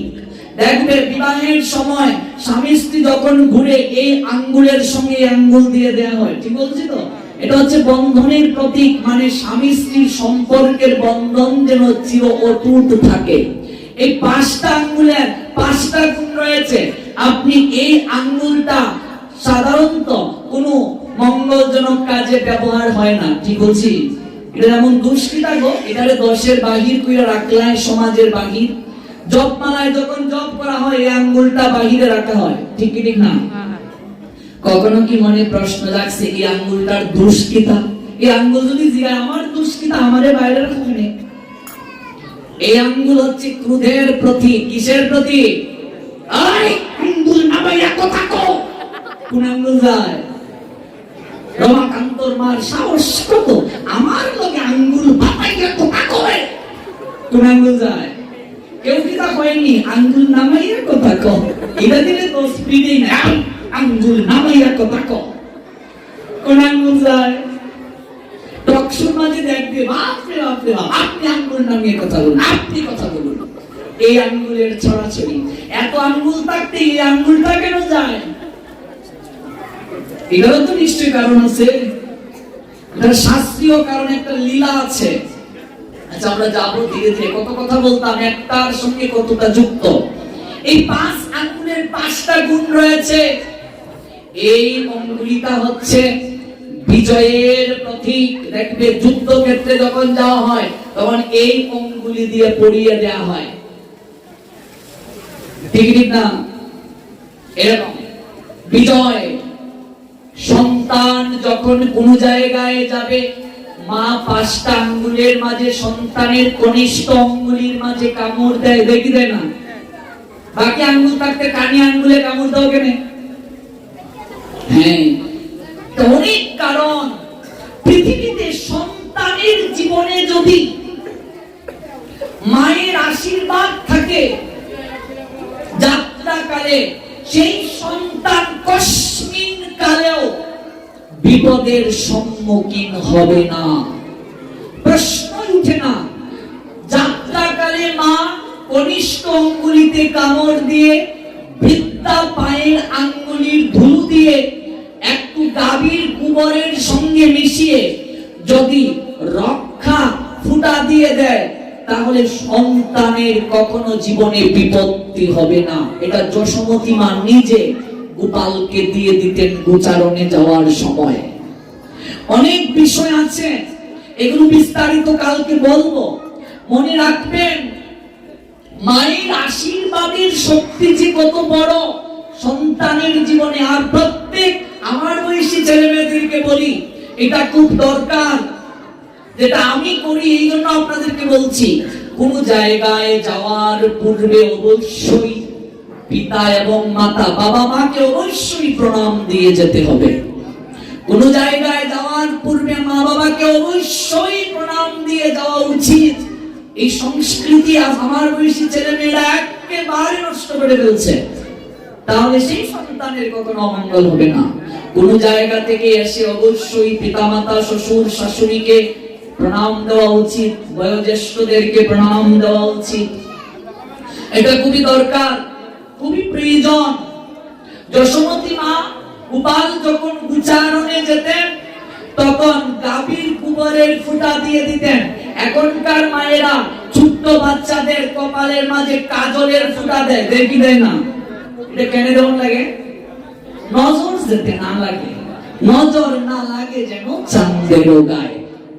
কিন্তু আমাদের ভাগবত শাস্ত্র বলছে কাজলের ফুটা নয়, বাচ্চাদের সুরক্ষার জন্য গাভীর গোবরের ফুটা দিতে হয়। আমরা এই কাজল, কাজলের মধ্যে পাউডার, এটা নয়। যশোমতী মা গোপালকে গাভীর গোবরের ফুটা দিয়ে দিতেন। কোন ধরনের অপদেবতার দৃষ্টি গোপালের উপর যেন না পড়ে। পদনামক লীলার পরে দেখবেন যশোমতী মা সুরক্ষার জন্য কি কি ব্যবস্থা নিয়েছিলেন। সন্তানের সুরক্ষার বিষয়ে মায়ের কি কি দায়িত্ব, এটা আমরা একদিন একটু প্রসঙ্গে ব্যাখ্যা করব। এই অঙ্গুলিটা হচ্ছে বন্ধনের প্রতীক। সন্তানের সঙ্গে মায়ের বন্ধন ছিল অক্ষুণ্ণ। এই অঙ্গুলিতে কামড় দিয়ে দেয়। এই অঙ্গুলি হচ্ছে আয়ু বৃদ্ধির প্রতীক, যশস্বী হওয়ার, শ্রী বৃদ্ধির প্রতীক। সিঁদুর পড়তে হয় এই অঙ্গুলি দ্বারা। কোন অঙ্গুলি? অনেকে রূপার কাঠি বানায়, কেউ দিয়া সালাই মেসের কাঠি দিয়া সিঁদুর দেয়। ঠিক নয়, ঠিক নয়। কি দিয়ে সিঁদুর দিতে হবে? আঙ্গুল দিয়ে। অনেকে কাঠি দিয়ে তিলক পড়ে, ঠিক নয়। তিলক পড়তে হবে কি দিয়ে? আঙ্গুল দিয়ে পড়তে হবে। এক একটা আঙ্গুলের এক একটা গুণ রয়েছে। প্রথমে কোথায়? সিঁথিতে। দাঁড়িয়ে দাঁড়িয়ে কখনো সিঁদুর পড়বেন না। সিঁদুর পরার জন্য স্নান করে একটা আসন পেতে বসতে হবে। এগুলো ধ্যানের বিষয়। আসন করে বসবেন, এখানে তাড়াহুড়া করার কোনো দরকার নেই। 5টা মিনিট সময় নিন না, তার পিছনে তো কারণ আছে। তারপরে এই সিঁদুর এই অঙ্গুলি দিয়ে নেবেন। ওম কৃষ্ণায় নমঃ। সিঁথিতে আমি প্র্যাকটিক্যালি দেখিয়ে দিচ্ছি। ওম কৃষ্ণায় নমঃ। একটা প্রশ্ন আসতে পারে, এইভাবে সিঁদুর কেন? এইভাবেও তো দেওয়া যেত। ঊর্ধ্ব রেখা কেন? ঊর্ধ্ব রেখা মানে এমন করে দেওয়ার অর্থ হচ্ছে ঊর্ধ্ব রেখায় যেন ধাবিত হয়। কি ধাবিত হয় সেটাও ব্যাখ্যা করছি। প্রথম সিঁথিতে, তারপর হচ্ছে কপালে। ওম কেশবায় নমঃ। প্রথম কোথায়? সিঁথিতে, তারপর কপালে, তারপর কণ্ঠে। ওম গোবিন্দায় নমঃ। তারপর শঙ্কে এই অঙ্গুলির মাঝে প্রথম নেবে ওম মধুসূদনায় নমঃ। শঙ্কের যে মুখ আছে মুখের মাঝে ওম মধুসূদনায় নমঃ। তারপর এই আঙ্গুলে নিয়ে ওম মধুসূদনায় নমঃ। তারপর আমরা 4 জায়গায় পড়লাম। প্রথমে কোথায়? সিটিতে কৃষ্ণায় নমঃ। তারপর কপালে কেশবায় নমঃ। কণ্ঠে ওম গোবিন্দায় নমঃ। শঙ্কে মধুসূদনায় নমঃ। তারপর বস্ত্রে আঁচলে যে সিঁদুরটা অবশিষ্ট থাকবে আঁচলের মাঝে ওম মাধবায় নমঃ। এবার যারা শাড়ি পরে না তারা কোন দিত আসল কই ম্যাক্সি পরে ম্যাক্সি দিলাই জামা কামিজ পরে দিলি ভাই তারপর ভাই এখন তো আমরা আধুনিক হচ্ছি তো 5 জায়গায় ওম কৃষ্ণায় নমঃ, ওম কেশবায় নমঃ, ওম গোবিন্দায় নমঃ, ওম মধুসূদনায় নমঃ, ওম মাধবায় নমঃ। এখানে শেষ নয়, মন্ত্র আমার কাছ থেকে লিখে নিও যদি মনে না থাকে কালকে, আমি যে বাসায় আছি। তারপর ধ্যান মন্ত্র বলতে হবে। এই দুটো শঙ্খকে এমন করে সিঁথিতে স্পর্শ করতে হবে এইভাবে। শিরভূষণ সিন্দুরম বর্তুরায়ু বিবর্ধনম সর্বরত্নাকরম দিব্যম সিন্দুরম প্রতিগৃহ্যতাম। এই মন্ত্রের ব্যাখ্যা বলে 3 ঘন্টা শেষ হবে না, এত সুন্দর ব্যাখ্যা। শিরভূষণ সিন্দুরম, শির মানে কি? মাথা। শিরভূষণ, ভূষণ শব্দের অর্থ হচ্ছে সৌন্দর্য। শিরভূষণ সিন্দুরম, শিরের সৌন্দর্য হচ্ছে সিঁদুর। একটা বাঙালি নারীর জীবনে, আমি বাঙালি নারীর কথা বলছি, একটা বাঙালি নারীর জীবনে সবচেয়ে ভূষণ সবচেয়ে সৌন্দর্য হচ্ছে সিঁদুর। একটা নারী সিঁথিতে যখন সিঁদুর পরে, তারপর কপালে যখন সিঁদুর পরে, তাকে লক্ষ্মী স্বরূপা মনে হয়। আরেকটা কথা, অপরাধ নিয়েন না, কখনো সিঁদুর ছেড়ে টিপ পড়তে নেই, না পড়াই ভালো, উচিত নয়। এটার যে কত গুরুত্ব মা এক চিলতে সিঁদুরের, তাতেও যদি না পারো, যারা নবীন বিয়ে হয়েছে একটু সিঁদুর দিয়ে হলেও উপরে টিপ দেবে, উচিত নয়। অনেকে প্রথম প্রথম পড়তে গিয়ে নাকে টুকে লেপতে যায়, সহজের জন্য দিয়ে দেয়, না দেওয়াই ভালো, অপরাধ না কোথায়। শিরভূষণ সিন্দুরম, শিরের সৌন্দর্য হচ্ছে সিঁদুর। ভর্তুরায়ু বিবর্ধনম, ভর্তা যুগ আয়ু, সন্ধি দিচ্ছেন, ভর্তুরায়ু ভর্তা। স্বামী শব্দের যতগুলো সমার্থক শব্দ রয়েছে তার মধ্যে একটা হচ্ছে ভর্তা। ভর্তা যুগ আয়ু ভর্তুরায়ু বিবর্ধনম শিরভূষণ সিন্দুরম। একটা বাঙালি নারী কি কি পরবে দেখো বিবাহের পর। অবশ্যই সিঁদুর পরিধান করবে, শারীরিক সমস্যাতেও সিঁদুর দেয়া যাবে, এগুলো কুসংস্কার, ভালো করে জেনে নাও, লজ্জা নয়।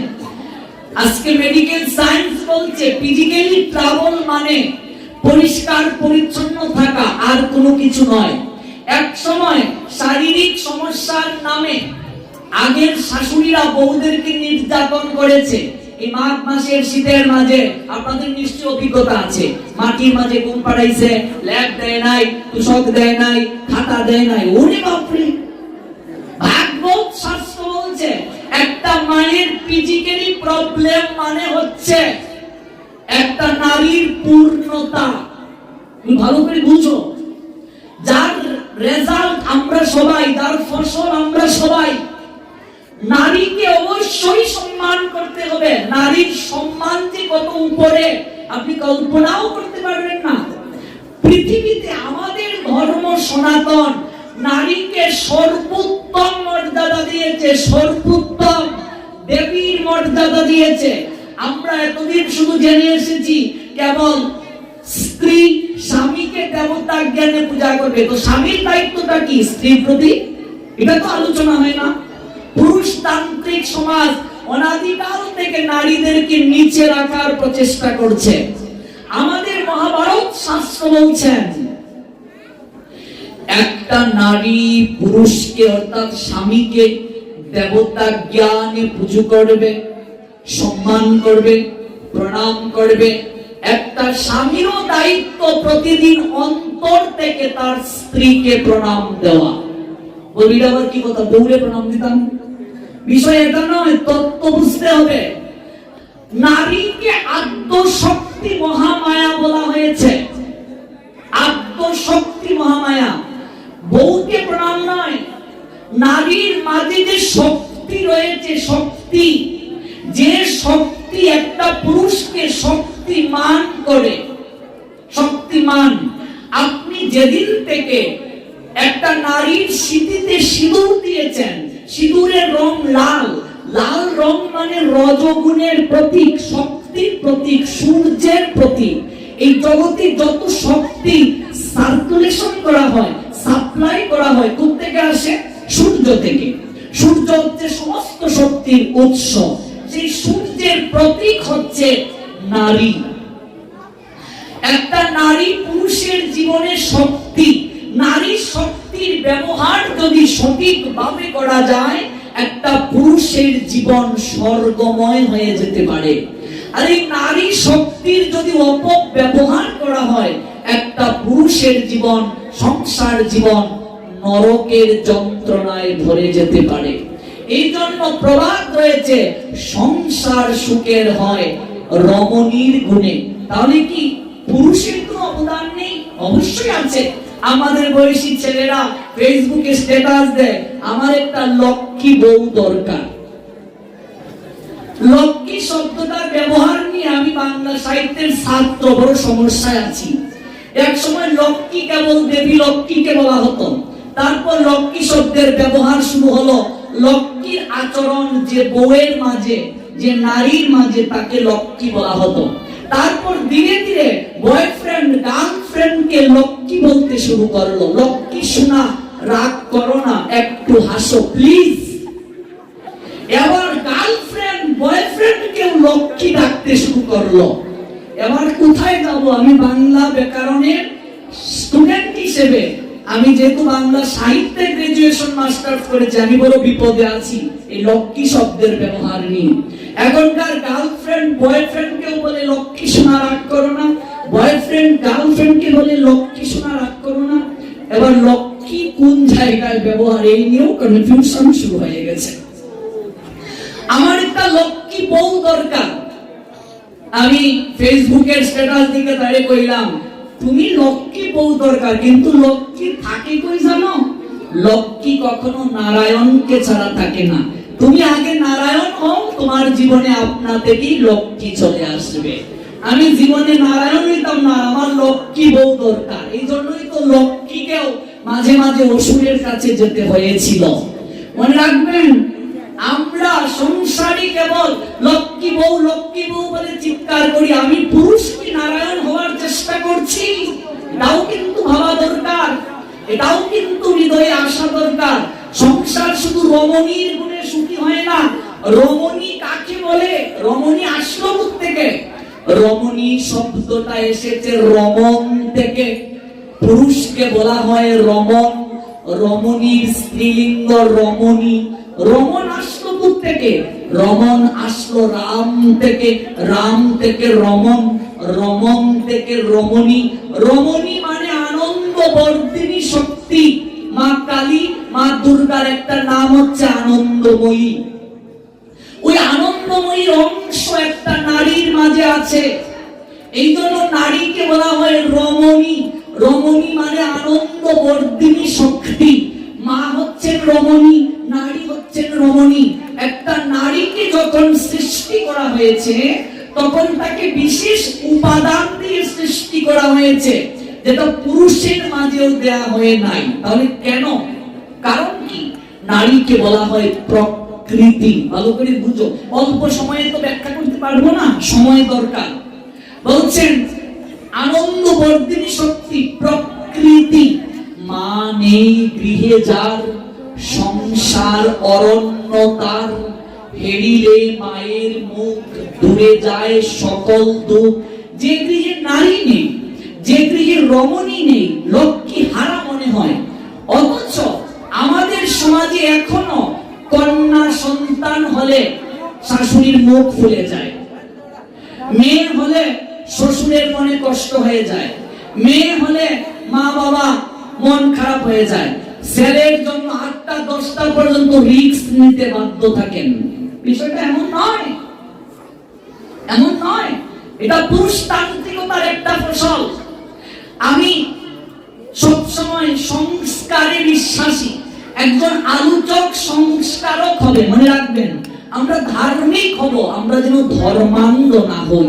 ধার্মিক হও, ধর্মান্ধ হইও না। ধর্মান্ধ হতে নেই। আমাদের সমাজে নারীদেরকে নিচে রাখা হয় কিভাবে? আমরা মনে করি যাদের ছেলে নাই তাদের পিণ্ডকে দেবে। প্রশ্ন আসতে পারে না? যাদের শুধু মেয়ে, বাপ মার কাজ কে করবে, মুখাগ্নি কে করবে? আমরা কি করি? ভাইয়ের ছেলেকে দিয়ে করাই, অমুককে দিয়ে করাই, তমুককে দিয়ে করাই। এটা ঠিক নয়। যার ছেলে নাই মেয়ে মুখাগ্নি করবে, মেয়ে মুখাগ্নি করবে। ছেলে নাই তার মেয়ে বাপ মার পিণ্ড দেবে, শ্রাদ্ধ করবে। এটাই শাস্ত্রের নিয়ম। যে সন্তানকে আপনি গর্ভে রাখলেন, তাকে গর্ভ থেকে এই জগতে আনতে কতটা কষ্ট করতে হয়েছে আপনার। যার সঙ্গে আপনার নারীর সম্পর্ক রয়েছে, সে আপনার পারলৌকিক কার্য থেকে বঞ্চিত হবে। আর ভাইয়ের ছেলের সঙ্গে যার আপনার কোনো নারীর সম্পর্কই নাই, সে পিণ্ড দিলে আপনার কি হবে? সে কেন মুখাগ্নি করবে? বিষয়টা এমন নয়। আর মনে রাখবেন, কারো ঘরে প্রথম মেয়ে হওয়া মানে তার গৃহে লক্ষ্মী প্রবেশ করা। জয় জয় শ্রী শ্রী রাধেশ্বর।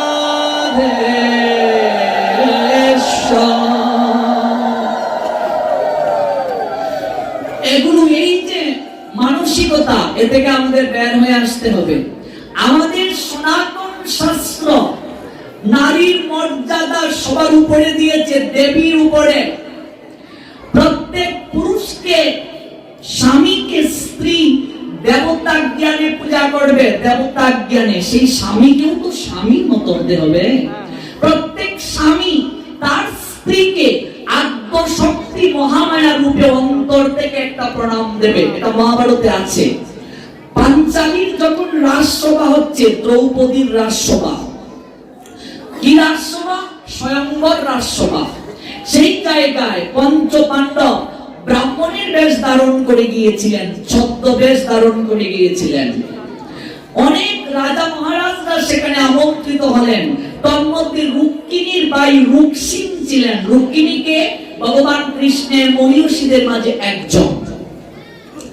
অর্জুন যখন ধনুর্বাণটা হাতে নিলেন, পাঞ্চালীকে একটা প্রণাম দিলেন, একটা প্রণাম দিয়েছেন। দুর্যোধন আর রুক্মিণী এসে বলছে, এই মূর্খ, তুমি যে এই নারীকে প্রণাম দিচ্ছ, তুমি যদি স্বয়ং করে জিতে যাও, এই নারী তোমার স্ত্রী হবে, তাহলে তুমি তোমার স্ত্রীকে প্রণাম দিচ্ছ।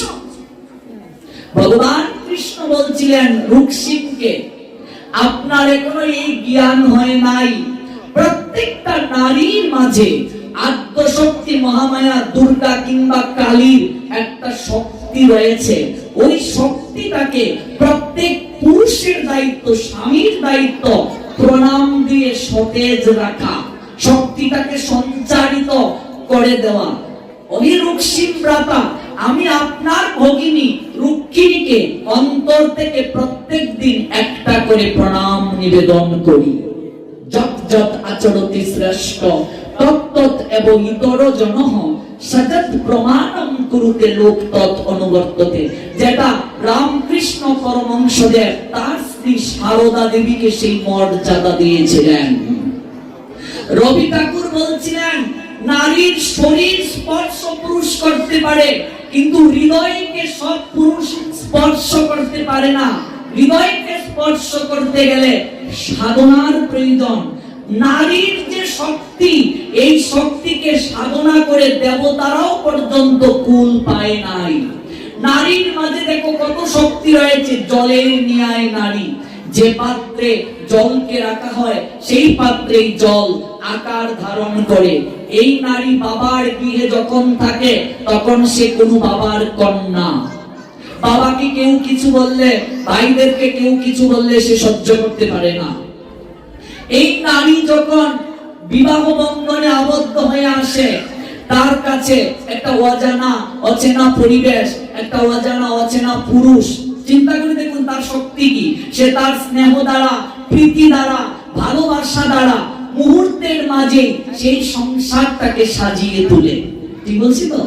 এটা আমি পুরুষ শাস্ত্রে পড়েছি বলছি, কিন্তু অনুভব কিন্তু আমার নাই। অনুভব কার আছে?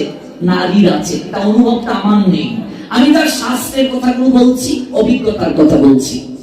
তার স্নেহ দ্বারা, তার বাৎসল্য প্রেম দ্বারা মুহূর্তের মাঝে সংসারের সবাইকে আপন করে নিতে পারে। কতটা শক্তি দিয়েছেন! নারীর শক্তিটাকে জাগিয়ে তুলতে হবে। আজকে আমরা নারীদেরকে পিছনে রাখছি। নারীর যে কত শক্তি এটা আপনি কল্পনাও করতে পারবেন না। তখন তার স্বামীর কাজ পরিচয়টাই তার মুখ্য, এবং স্বামীকে কেউ যদি কিছু বলে সে সহ্য করতে পারে না। পাঁচ বোন বাবার বাড়িতে মনে করুন গিয়েছে, তার স্বামীকে যদি একটু অমর্যাদা করা হয় তখন কিন্তু বাবা মাকেও কিন্তু ছেড়ে কথা বলে না। এমনকি বলে চলো আর এক মুহূর্ত বাবার বাড়ি থাকবো না, যেখানে আমার স্বামীর কোনো মর্যাদা নাই, আমি থাকবো না। দেখো কত হৃদয়ের পরিবর্তন তার। আগে কি চেতনা ছিল, কি চেতনা হলো, যেটা সতী দেখিয়ে দিলেন। তার স্বামী মহাদেবকে যখন একের পর এক অপমান করা হয়েছিল, স্বামীর অপমান কোন নারী সহ্য করতে পারে না। এই জন্য সতী তার বাবাকে কিছু বলতেও পারছে না, প্রতিবাদ করেছে, কিন্তু সে আত্মহুতি দিয়েছিল, নিজের জীবনকে বিসর্জন দিয়ে দিয়েছিল স্বামীর জন্য। আজকে দাম্পত্য জীবনে স্বামী স্ত্রীর মাঝে মারামারি, হানাহানি, কারণ কি জানো? আমরা স্বামী স্ত্রীর সম্পর্কটা বোঝার চেষ্টা করছি না। কোনদিন কশ্মিন কালেও কোন স্বামী তার স্ত্রীর গায়ে হাত তোলা উচিত নয়, ঠিক নয়। আর স্ত্রী তো স্বামীর গায়ে হাত তুলবেই না, কটু কথাও বলবে না। সংসার জীবনে একসঙ্গে থাকতে গেলে একটু একটু অভিমান হবে। চুরি চার পাঁচটা পড়লে ঘর্ষণ হয়, শব্দ করে। এক ছাতার নিচে থাকতে গেলে মান অভিমান ঝগড়াঝাটি হতেই পারে। মাঝে মাঝে অভিমান করা ভালো, সম্পর্কটা দৃঢ় হয়। একটু মাঝে মাঝে অভিমান করবেন, তাহলে দেখবেন একটু ফুল টুল এনে আপনাকে ইমপ্রেস করবে, করে না? ওতে অভিমান করে লাভ নাই। সংসার জীবনটা আসলে এমন। তবে অভিমান এবং এই বিরহটা যেন অধিক না হয়, যেন কল্পিতল্পা গুটিয়ে বাবার বাড়ি যেতে হয়। মাঝে মাঝে অভিমান করা ভালো। বিষয়টা হচ্ছে স্বামী স্ত্রীর যে মূল সম্পর্ক, এই সম্পর্কটা হচ্ছে অনুধাবন যোগ্য, অনুধাবন করা উচিত। বিয়ের মন্ত্রটা যদি জানো তখনই বুঝবে স্বামী স্ত্রীর সম্পর্ক কি। তোমার হৃদয় আমার হোক, সংস্কৃত শব্দের বাংলাটা বলছি, সংস্কৃত অনেকেই বুঝেন না। তোমার হৃদয় আমার হোক, আমার হৃদয় তোমার হোক, এই হচ্ছে বিয়ের মন্ত্রের বাংলা। ভেবেছো কতটা সুন্দর, কতটা অর্থ? পৃথিবীর আর কোন ধর্মের বিয়ে এত সুন্দর আপনি খুঁজে পাবেন না, এত মধুর, এত মাধুর্যময় অর্থ খুঁজে পাবেন না। আজ থেকে তোমার হৃদয় আমার, আমার হৃদয় তোমার, আমার সমস্ত কিছু তোমাকে অর্পণ করলাম, তোমার সমস্ত কিছু আমাকে। ঋষি কবি বললেন, তোমাকেই যেন ভালোবাসিতে পারি শতরূপে শতবার, জনমে জনমে যুগে যুগে অনিবার, চিরকাল ধরে মুগ্ধ হৃদয়ে গাহিতেছে তব গান। কত রূপ ধরে পড়েছ ধরা এই হৃদয়ের মণিকুটায়, জনমে জনমে যুগে যুগে অনুবার দেখিয়াছি যবে তোমায় হৃদয়ে বাতায়ন করি। কবি কাজী নজরুল বলছেন চক্রবাকে, দেখিয়াছি যবে তোমায় হৃদয়ে বাতায়ন করি, তোমারে চাহিয়া জেগেছি নিশিত। হৃদয় বাতায়ন মানে কি? এই যে শুভ দৃষ্টি, পানটা তোলা হলো, দৃষ্টি হলো।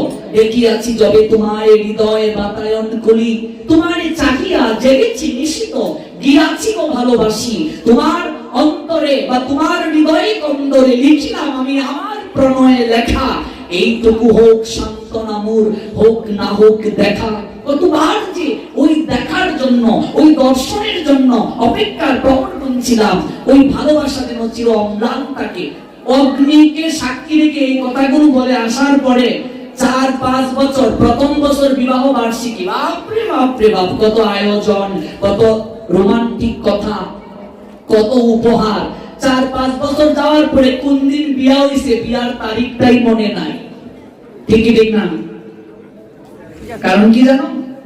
ওই যে রবি ঠাকুর বলছেন, নারীর শরীরকে স্পর্শ করতে পারে পুরুষ, হৃদয়কে সবাই স্পর্শ করতে পারে না। পুরুষের শরীর নারী স্পর্শ করতে পারে অনেকেই, হৃদয়কে পুরুষের স্পর্শ করতে পারে না। হৃদয়কে যতদিন যাবত নারী পুরুষের করতে না পারবে, পুরুষ যতদিন নারীর হৃদয়কে স্পর্শ করতে না পারবে, ততদিন যাবত বিবাহের তাৎপর্য উপলব্ধি হবে না। এটাই আসল কথা, এটাই আসল কথা। আজকে প্রত্যেকটা দাম্পত্য সংসার গিয়ে দেখো লক্ষ্মী হারা। কারণ কি জানো? একটার পর একটা যন্ত্রণা লেগে আছে। আমরা কেউ কাউকে বুঝতে চাই না, আমরা কেউ কারোর প্রতি স্যাক্রিফাইস করতে চাই না। ডেডিকেশনটার বড় অভাব সংসারে। আজকে আমাদের সমাজে ছাড় দেওয়াটা বড় অভাব। কেউ কাউকে আমরা সহ্য করতে পারি না। কেন জানো? একটা মধুর সম্পর্ক এত দিন দিন ক্ষয় হয়ে যায় কেন? যে মধুর সম্পর্ক, একজনকে না দেখলে আরেকজন থাকতে পারতাম না, এত রোমান্টিক কবিতা বলতাম, গল্প বলতাম, আজকে এমন কেন হলো? কখন কি ভাবার চেষ্টা করেছি? তার একটাই কারণ, কারণটা হচ্ছে আমরা সম্পর্কটাকে নিজেরাই হালকা করে ফেলি। একটা সুন্দর সম্পর্ক নষ্ট হয়ে যায় কেন? দূরত্ব কেন বাড়ে? আমরা সম্পর্কটা নিজেরাই হালকা করে ফেলি। যে সম্পর্কের মাঝে নিত্য আনন্দ ঘন শ্যাম সুন্দর গোবিন্দের কোনো ছোঁয়া থাকবে না, তার কোনো লিঙ্ক থাকবে না, ততদিন যাব এই অনিত্য সম্পর্কের দাম্পত্য সংসারে আমি আপনি কখনো সুখী হতে পারবো না। এটাই আসল কথা। সংসার জীবন করেছিলাম সুখময় গোবিন্দকে কেন্দ্র করে, অগ্নিকে সাক্ষী রেখে, আদৌ কি সংসারের পরে সেটাকে মেনটেন করে চলতে পারছি? এগুলো আগামীকাল ব্যাখ্যা করব। 7 পাঠ থেকে শুরু করে সকল রহস্যের কথা। যে কথাটার কথা বলছিলাম, শক্তি ব্যতীত শক্তিমান হওয়া যায় না। মা কালীর পায়ের নিচে মহাদেব, এটার অর্থ কিন্তু স্ত্রীর পায়ের নিচে স্বামী না। এটা যদি ভাবেন অপরাধ হবে, অন্যায় হবে। স্বামীর স্থান সর্বদা স্ত্রীর মস্তকের উপরে, দেবতা সদৃশ। তাহলে মা কালীর পায়ের নিচে মহাদেব কেন? কারণ কি? কারণটা হচ্ছে প্রকৃতি শক্তির অধীন জগৎ সংসার। আজকে আমি যে কথা বলছি, শক্তি দরকার। শক্তি দ্বারা সম্ভব? শক্তি ছাড়া চলতে পারবেন না, শক্তি ছাড়া কিচ্ছু সম্ভব নয়। ওই শক্তির একটা কেন্দ্রবিন্দুর অংশ হচ্ছে প্রকৃতি নারী। এই জন্য নারী শক্তির অধীন, শক্তির পরাকাষ্ঠা রূপের অধীন জগৎ সংসার। এই জন্য মা কালীর পায়ের নিচে মহাদেব, শক্তির অধীন সবাই। এই বিষয়টা বোঝানো হয়েছে। স্বামী স্ত্রীর পায়ে এটা বোঝানো হয় নাই। একটা লীলাও আছে, মহাদেব কেন পড়েছিলেন, তারপর মা কালী বক্ষে পা দিলেন, জিহ্বাটা বের হয়ে আসলো। এটা আলাদা লীলাগত, কিন্তু তত্ত্ব হচ্ছে শক্তির অধীন। জগদ্গুরু আদি শঙ্করাচার্য বলছেন, সিঁদুরের রং লাল সাহসের প্রতীক, শক্তির প্রতীক, অধিকারের প্রতীক। কবি কাজী নজরুল নারী কবিতায় কি চমৎকার ভাবে বলছেন এই কথাগুলো। নারীর বিরহ দহনে জলে পুড়ে একটা পুরুষ নতুন করে সৃষ্টি হয়, আবার নারীর প্রেম ভালোবাসায় সিক্ত হয়ে পুরুষ লাভ করে নবজন্ম। এটাই জগতের নিয়ম। নজরুল বলছেন, নারীর বিরহে নারীর মিলনে নর পেল কবি প্রাণ, যত কথা তার হইল কবিতা শব্দ হইল গান। এই নারী রূপে সরস্বতী, এই নারী গুণে লক্ষ্মী, এই নারী আবার অধিকার আদায়ে উগ্র চণ্ডী। ভেবে দেখেছো? রাস্তায় যাচ্ছ, 4-5টা শকুন তোমার দিকে অন্য দৃষ্টি তাকিয়েছে, তুমি শুধু একটিবার গর্জন করে আয়, এইদিকে আয়, দেখবে তোমার পায়ে এসে দৌড়ে পালাবে, পায়ে এসে করবে। আমরা নারীরা অবলা হয়ে গেছি, আমরা নারীরা নিজেদেরকে শক্তিহীন মনে করছি। এটা ঠিক নয়। রাস্তায় তোমার অধিকার আদায়ের চেষ্টা তোমাকে করতে হবে।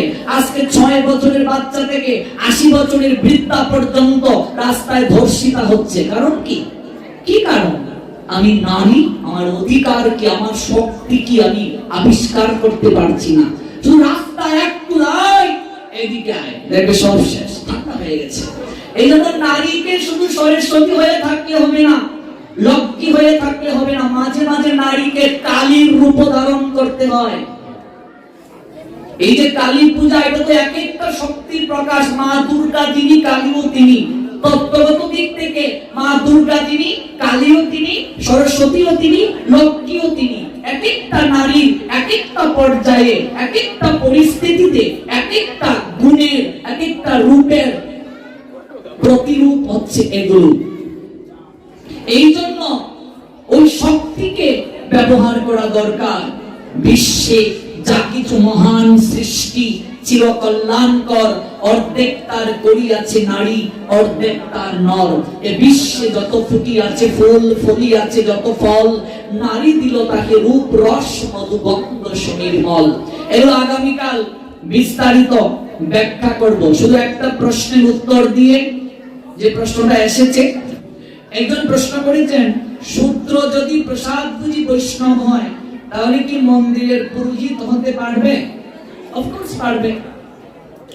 ভালো করে বুঝুন, আমি আগেই বলছি, প্রত্যেকটা মানুষই শূদ্র হয়ে জন্মগ্রহণ করে। কেউই প্রথমেই ব্রাহ্মণ কুলে জন্ম হয় না। জন্মসূত্র কিছুই নয়। মাস্টারের ঘরে মাস্টার হয় না, ডাক্তারের ঘরে ডাক্তার হয় না, ব্রাহ্মণের ঘরে ব্রাহ্মণ হয় না। ব্রাহ্মণ অবশ্যই নমস্য। ব্রাহ্মণ হয় কিসে? কর্মসূত্রে। চাতুর্বর্ণময়া সৃষ্ট গুণকর্ম বিভাগস। যিনি মন্দিরের সেবা করবেন, অর্থাৎ বিগ্রহ যিনি সেবা করবেন, তার কি যোগ্যতা দরকার? শাস্ত্র বলছেন, যিনি বিগ্রহ সেবা করবেন, বিগ্রহ আর চিত্রপট কিন্তু এক নয়। চিত্রপট, বিগ্রহ, মূর্তি, প্রতিমা এক শব্দ নয়, আলাদা আলাদা অর্থ রয়েছে, আলাদা আলাদা ব্যাখ্যা রয়েছে। প্রতিমা, বিগ্রহ এক নয়। বিগ্রহ যিনি সেবা করবেন, অবশ্যই তাকে প্রসাদ বুঝি হতে হবে। কোন আমিষ আহারী ব্যক্তি বিগ্রহ সেবার অধিকারী নয়। যার মুখ শুদ্ধ নয়, সে কখনো ভগবানের সেবা করার যোগ্যতা রাখবে না। এটা ভাগবতে স্পষ্ট লেখা আছে। কলি যে যে জায়গায় থাকে, ভাগবতের প্রথম অংশেই দেখবেন, কলি চারটা জায়গায় থাকে। প্রাণী হিংসা যেখানে করা হয়, দ্রুত ক্রীড়া যেখানে করা হয়, নেশা জাতীয় দ্রব্য যেখানে সেবন করা হয়, অবৈধ মৈথুন কার্য যে জায়গায় করা হয়, সেই জায়গায় হচ্ছে এ থাকে, কলি থাকে। আর কলির সঙ্গে যিনি বসবাস করেন, তিনি অবশ্যই বিগ্রহ সেবার অধিকারী নয়। বিগ্রহ সেবার প্রকৃত অধিকারী অনেক কঠিন। চৈতন্য মহাপ্রভু বলছেন, 1,00,000 যে হরিনাম করবে না, তার হাতে ভগবান কখনো অন্ন গ্রহণ করেন না। এত কঠিন কথা। এরপর আমরা যারা পারবো না, ভগবানের কাছে ক্ষমা চেয়ে অবশ্যই তাকে সদাচারী হতে হবে। জাপান বিড়ি সিগারেট খাওয়া যাবে না। অবশ্যই তিনি আহার শুদ্ধ হতে হবে। যার আহার শুদ্ধ নাই, তার চেতনা শুদ্ধ না, আর চেতনা যার শুদ্ধ নাই, সে কখনো বিগ্রহ সেবার অধিকারী নয়। এটা চৈতন্য মহাপ্রভু তার জীবন দশায় সব জায়গায় বলে দিয়েছেন। তাছাড়া গীতায়ও তো স্পষ্টভাবে উল্লেখ আছে, আহারের 3টা তালিকা, সাত্বিক, রাজসিক, তামসিক। তামসিক খাবার খেলে তমগুণী ভাব আসবে, রাজসিক খাবার খেলে রজগুণ ভাব আসবে, আর রজগুণী তমগুণী ভাবান্বিত ব্যক্তি বিগ্রহ সেবার অধিকারী নয়।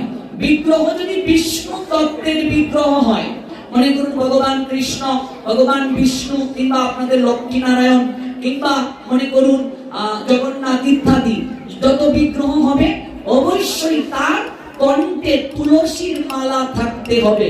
কারণ ভগবান নারায়ণ বলছেন, যার কণ্ঠে তুলসীর মালা নেই, আমি তার মুখ পর্যন্ত দর্শন করি না।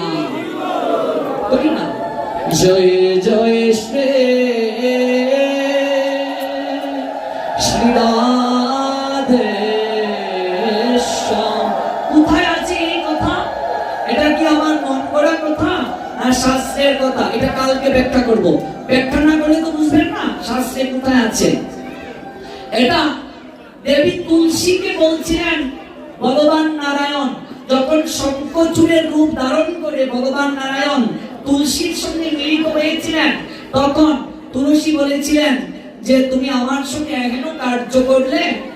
এবং শঙ্খচূড়কে যখন বধ করলেন ভগবান নারায়ণ, তখন বললেন আমি তো বৈধব্য হয়ে যাব, আমি তো বিধবা হব। তখন বললেন তুমি বিধবা হবে না, তোমার স্বামী শঙ্খচূড়ের হাড় থেকে শঙ্খের উৎপত্তি হবে, আর পতিব্রতা নারীরা কণ্ঠে শঙ্খ পরিধান করবে।